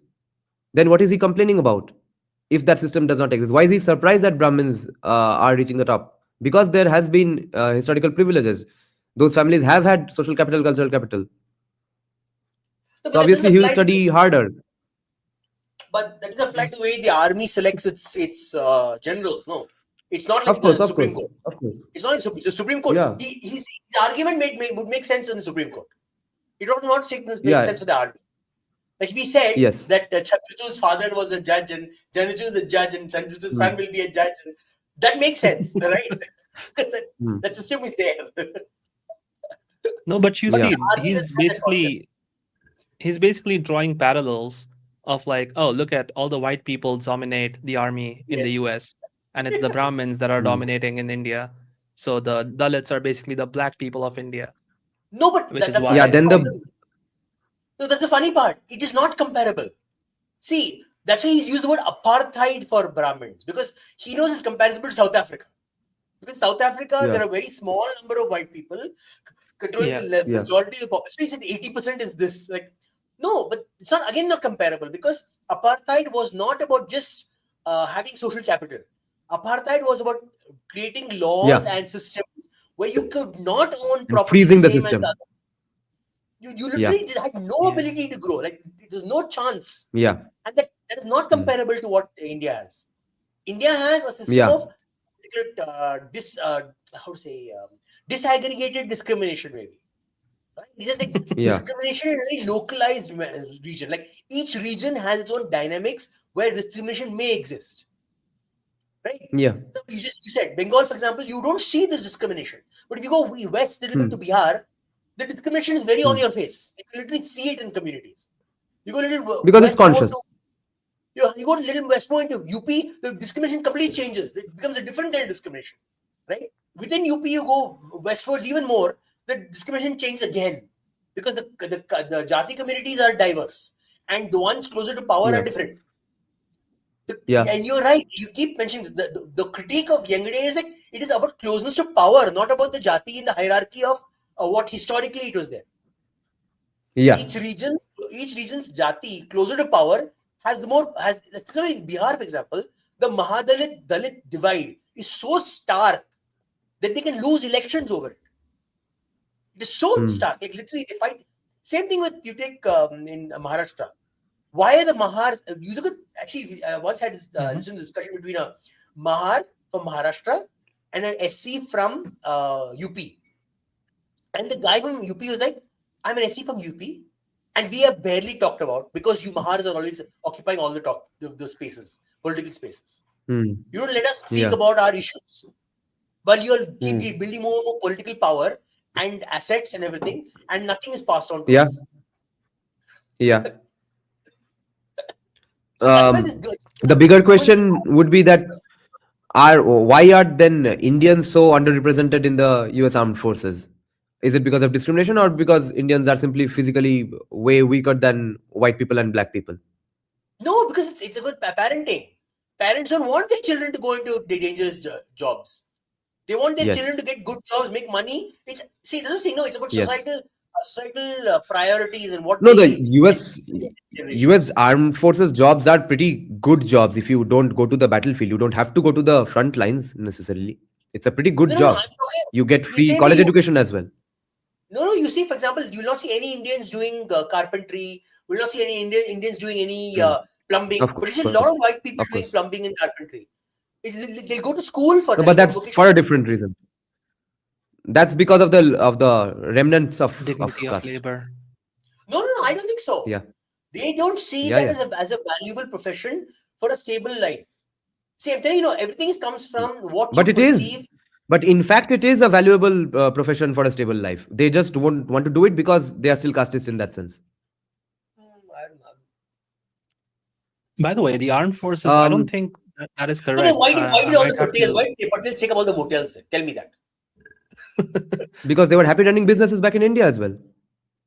No, but I'm saying the type of business. Why didn't they go to some other business? Why did they go to specifically the motel business? Because it can be seen as a very low quality, like low. You look at the hotels in the US, right? The motels they run, they're very cheap, they're very low class, very like what you would expect in a local roadside hotel here. First of all, low class meaning low caste in the American sense is not going to be a problem for the NRIs or the Gujaratis because they are still upper caste than them in the American sense because of their proximity to power and their social capital and cultural capital inside USA.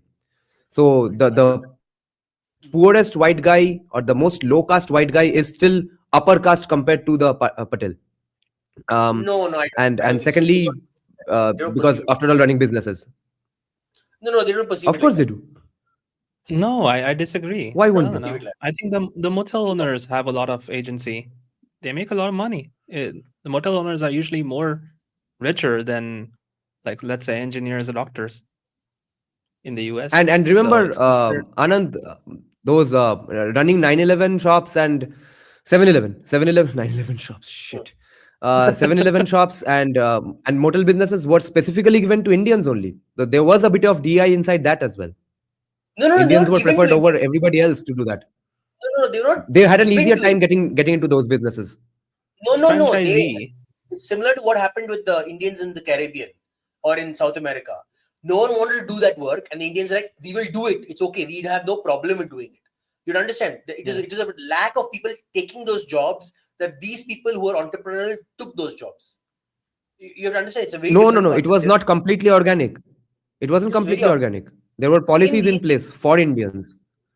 No, not in South No. Not in the US. In USA. In USA, yes, the 7-Eleven jobs and the motel jobs. 7-Eleven jobs. You will see black people complaining about it. They mention the policies as well. I've forgotten the names.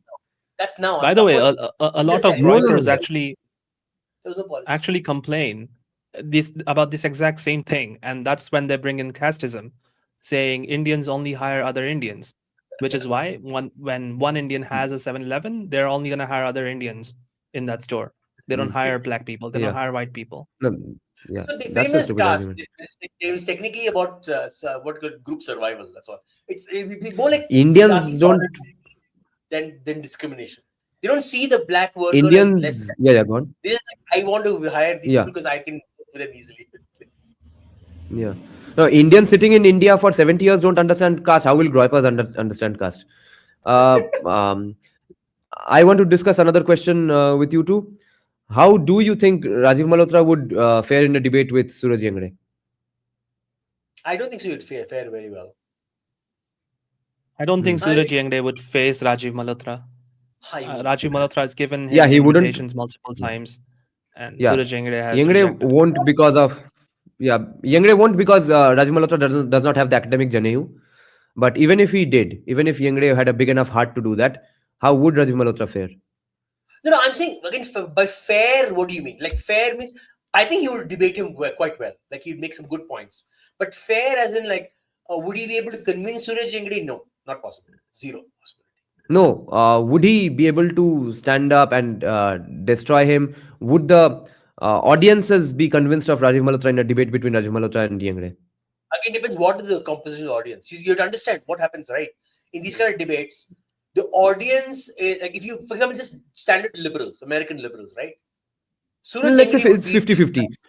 If actually a Rajiv Malhotra and Yengde debate happens, there would be a lot of NRI Hindutvatis there and a lot of NRI woke people and non-NRI woke people as well. Let's say the audience is 50%. Assume neither side. Let's say a standard American liberal, right? Just clueless. I don't know anything. I'm up to this debate. Suraj Yengde would wipe the floor with Rajiv Malhotra because you understand the American liberal is framed is his lifestyle, his way of thinking is framed to be sympathetic towards Suraj Yengde. Yeah, but would Rajiv Malhotra be able to give any counters other than that casteism does not happen consciously anymore in India? Other than challenging that one premise, would he be able to do anything else? No, he would point out that casteism comes from the Jati communities themselves, not from any religious scripture. Like he would be able to fight that. Like because you see the Dalit, Mahadalit, the Inter-Mahar, other SC communities, the OBCs against the Dalits. That is a very clear thing you bring up if you're going to defeat Yengde. And say ultimately you want to defeat the system, it's up to you. You have to challenge your community. And you say, and if you're saying 80% of the population, what is stopping you from rewriting the system and removing this discrimination? So you're stopping those kinds of arguments would be made only by a truly free market libertarian guy. If you are remotely on the side of the Hindutva 1.0, then you are not going to be able to stand up in front of Yengde. But I think because you agree with his way of his worldview. I think Rajiv Malhotra is quite libertarian. I don't think he's too. Remember the Karma Bank? I don't know that. Money transfers to next generation. What? I mean, that's esoteric. I'm talking about in a practical sense. Next generation. Yeah, wait, I'll show you this argument. Yeah. So by the way, there is an entire chapter in Snakes in the Ganga. I'll just show you one clip. If you haven't read the book, the entire 5th chapter called The Rise of Afro-Dalits on rebutting Yengde. Yeah. Oh, okay. So I think he does a pretty good job. Yeah, one-sided rebutting can happen. Pages. Yes, but I think Yengde would be able to convince the American audiences more because he draws parallels with the critical race theory, and most people understand critical race theory, and it's easier to understand a worldview which is similar compared to Rajiv Malhotra, who has to give a lot of primer on what Jati is, what Varna is, how it came into being, what's the modern implications of it in India, how it transfers over to the US. I don't think he'd be able to convince liberals, but this is very funny though. Leftist movement helped in if you don't convince liberals, what are you even doing there? Because Jay Deepak convinced me, Sanjeev Sanyal convinced me. Liberals are the only ones. Rajiv Malhotra can convince you. Very provocative business. I don't think so. Listen to this though. Strategy. We can do business like a smart lawyer can do smart lawyering. We can do business smart. This is a proposal which according to Agama, once you revived this particular technique, should be available only to the Agama people, and it will create so much wealth. And the proposal is as follows. Some of you who are into venture capital and investment banking and so on, this will make you the richest man in the world, what I'm now going to tell you. If you go to Bill Gates, his biggest problem, you tell him, is that when you are dead, your wealth is useless for you in the next life. Unless we can find you and transfer that wealth. So the proposal is, we go to Bill Gates and say, you got 100 billion and you are giving philanthropy, this, that, because charity will get you to heaven and whatnot. That is your tradition.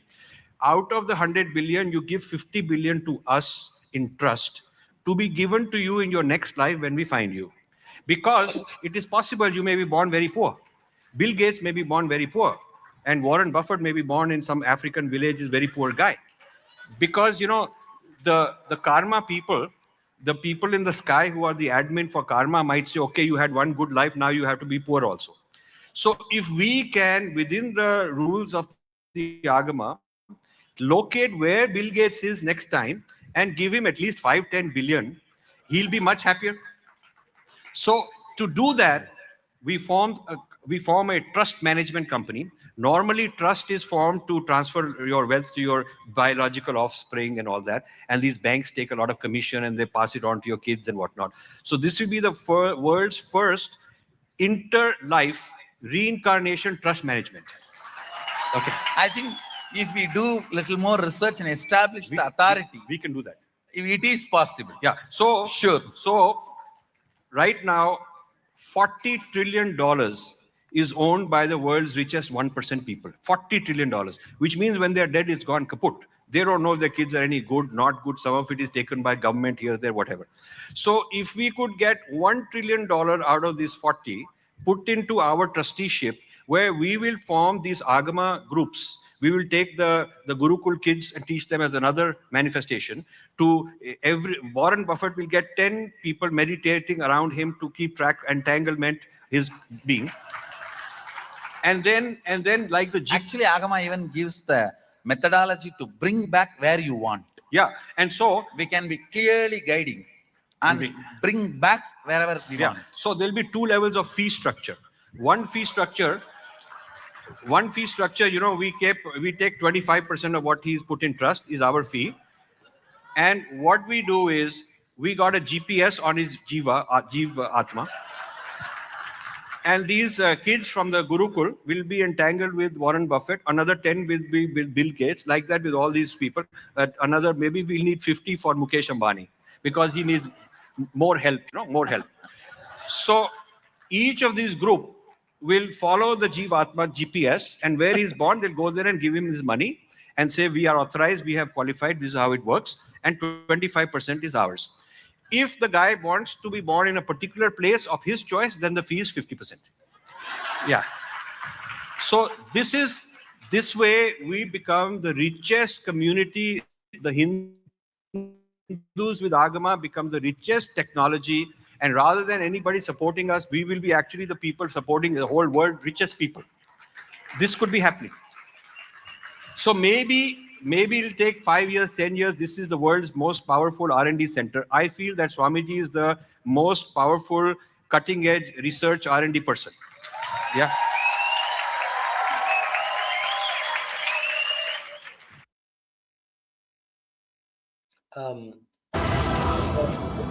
I don't think we need a rebuttal on that. I'm sorry, but that's so stupid. But I can see the dollar signs in Nityanand's eyes. He's like, oh, I can swindle these people for money. Could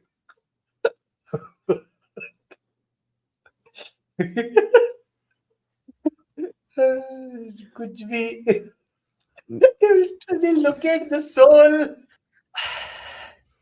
In the God, seriously, man. This is Hindutva 1.0 in 4 minutes. I mean, it's not fair though. In a way, I do understand what he's saying. Saying, take away the incentive to pass on your wealth to the next generation, then your attachment to your caste goes away, right? You're like, why should I Why should jatis? Really, really, that's what he's saying there. I'm trying to look at the silver lining here, bro. It's stupid, but like maybe that's a way to like liberate people from the need to hoard wealth. Like give it off, give it away. And then in a way, temples did that. If I see good donating Bill Gates temples, himself does that anyway. Yeah.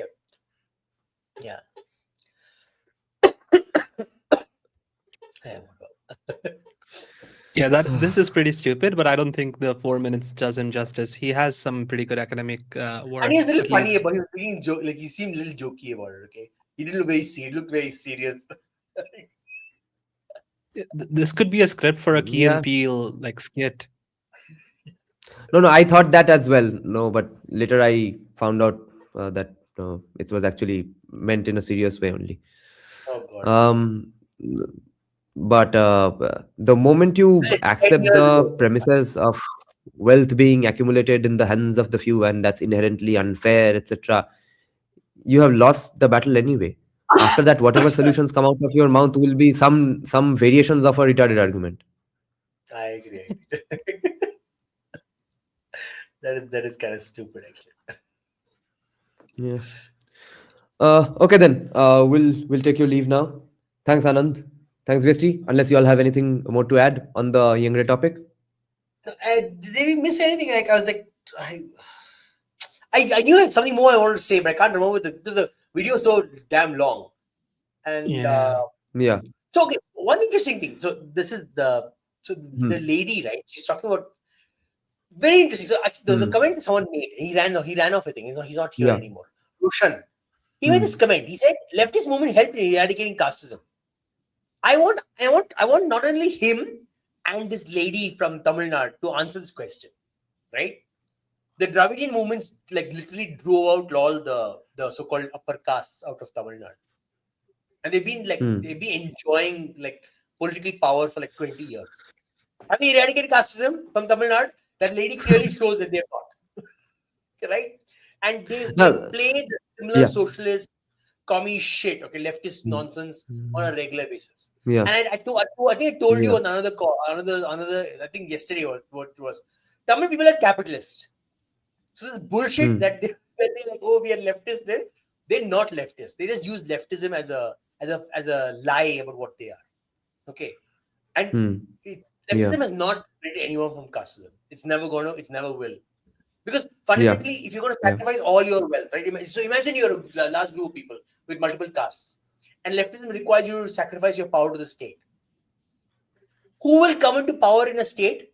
The largest castes. Yeah. And what are the largest castes do? They will basically oppress every other smaller community. Yeah. And it doesn't even have to be actual oppression. It has to be just oppression by their own definitions.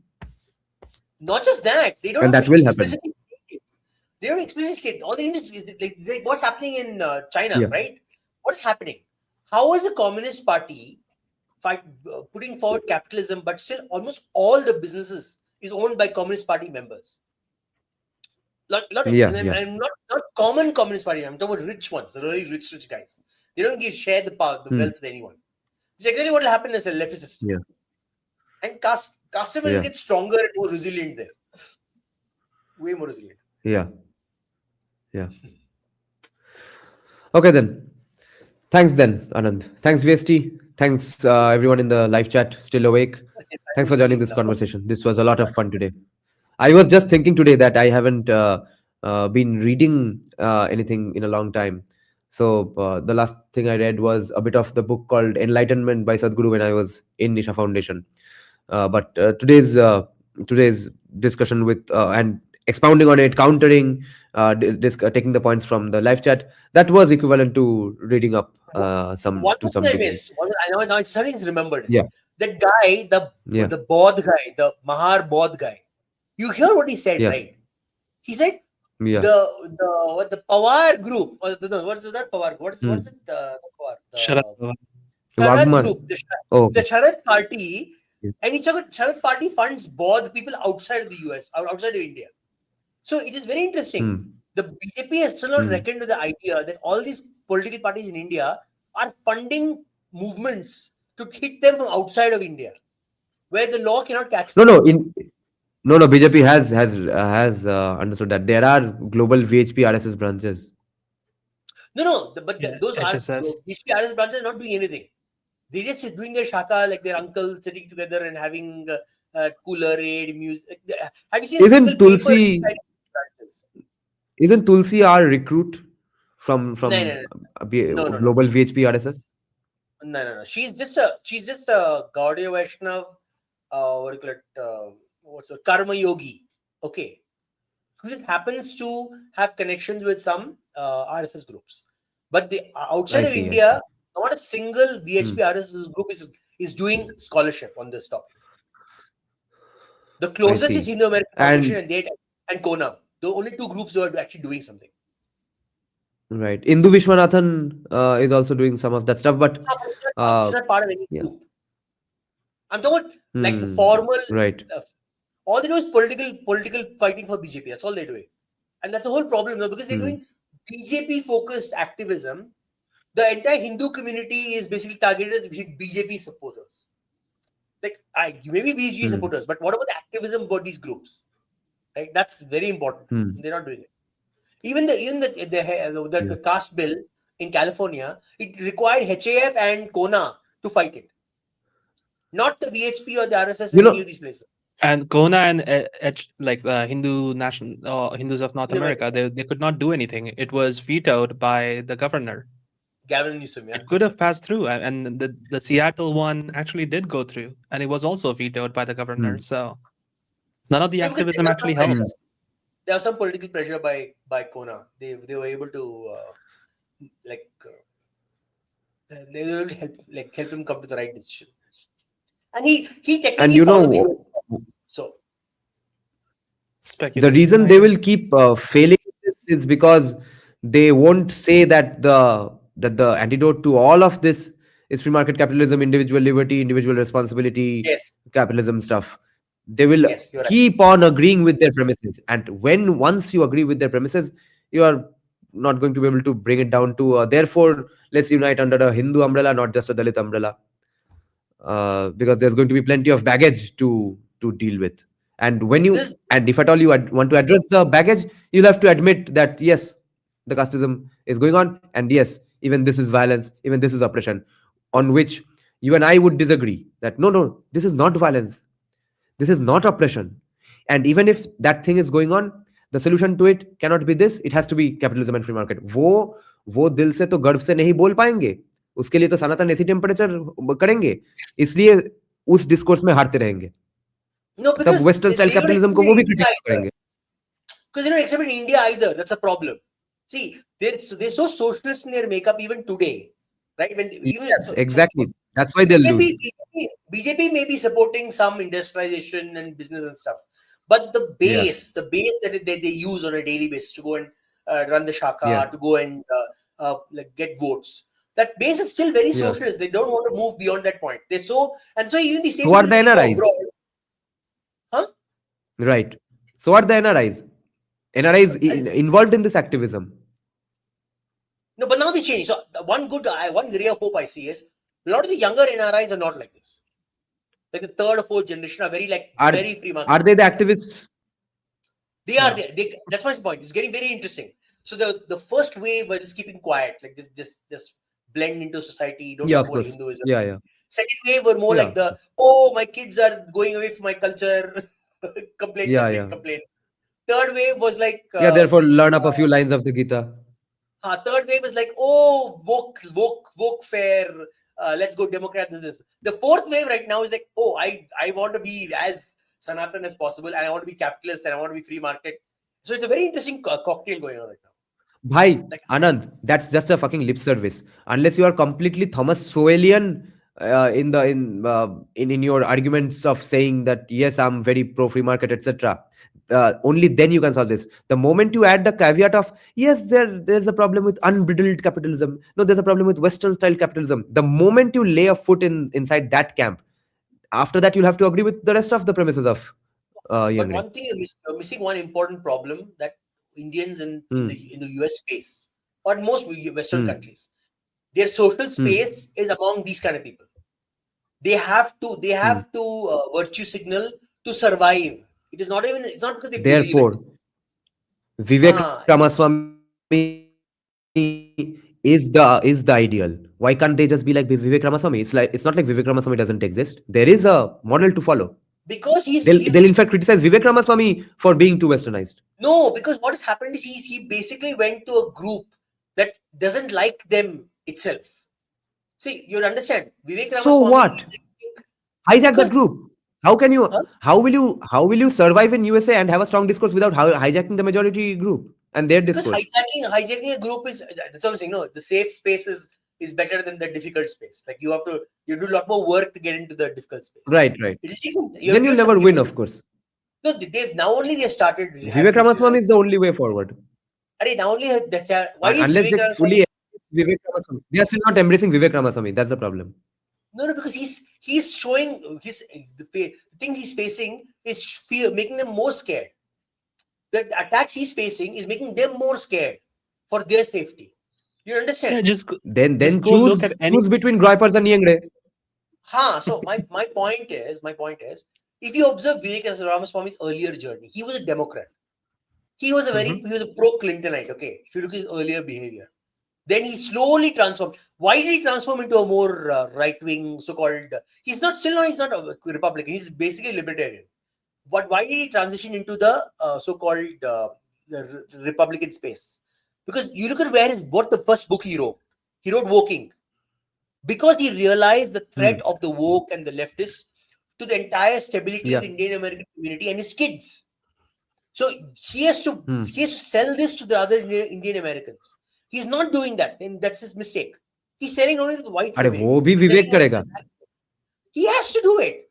The only way he has to do it. If you're a good politician, you sell it to every community, and the best one to sell it first is your own community. He's not doing that. My biggest criticism is that he should be reaching out to his community and getting every single Indian American on his side. First thing, every single borough, every single place where there are Indian Americans, they should be voting for him only. भाई India में बैठ के लोग Thomas well fan बन जा रहे हैं, वो लोग अमेरिका में बैठ में विवेक रामास्वामी को समझ नहीं पा रहे हैं.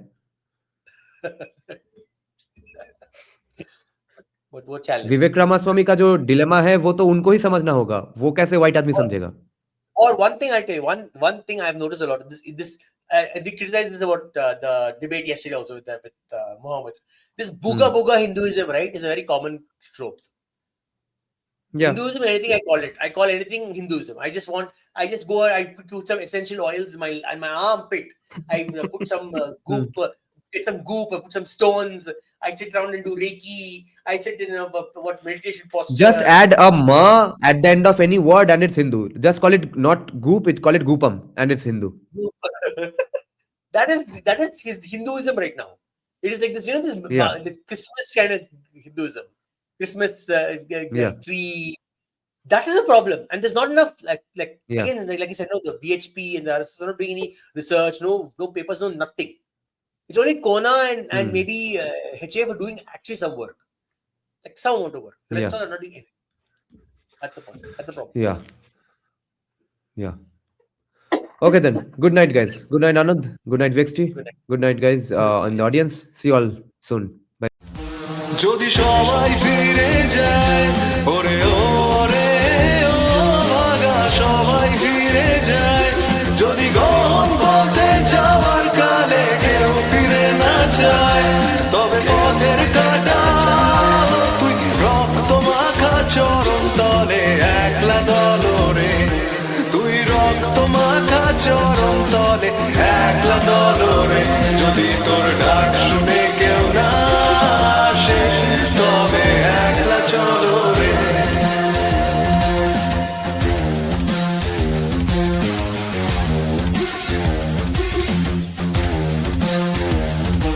যদি আলো না ধরে ওরে ওরে ও আলো না ধরে যদি ঝড় বাদলে আধার রাতে দুয়ার দেয় ঘরে তবে বজ্রানলে বুকের পাঁজর জ্বালিয়ে নিয়ে একলা জলরে আপন বুকের পাঁজর জ্বালিয়ে নিয়ে একলা জলরে যদি তোর ডাক শুনে কেউ না আসে তবে একলা চলো রে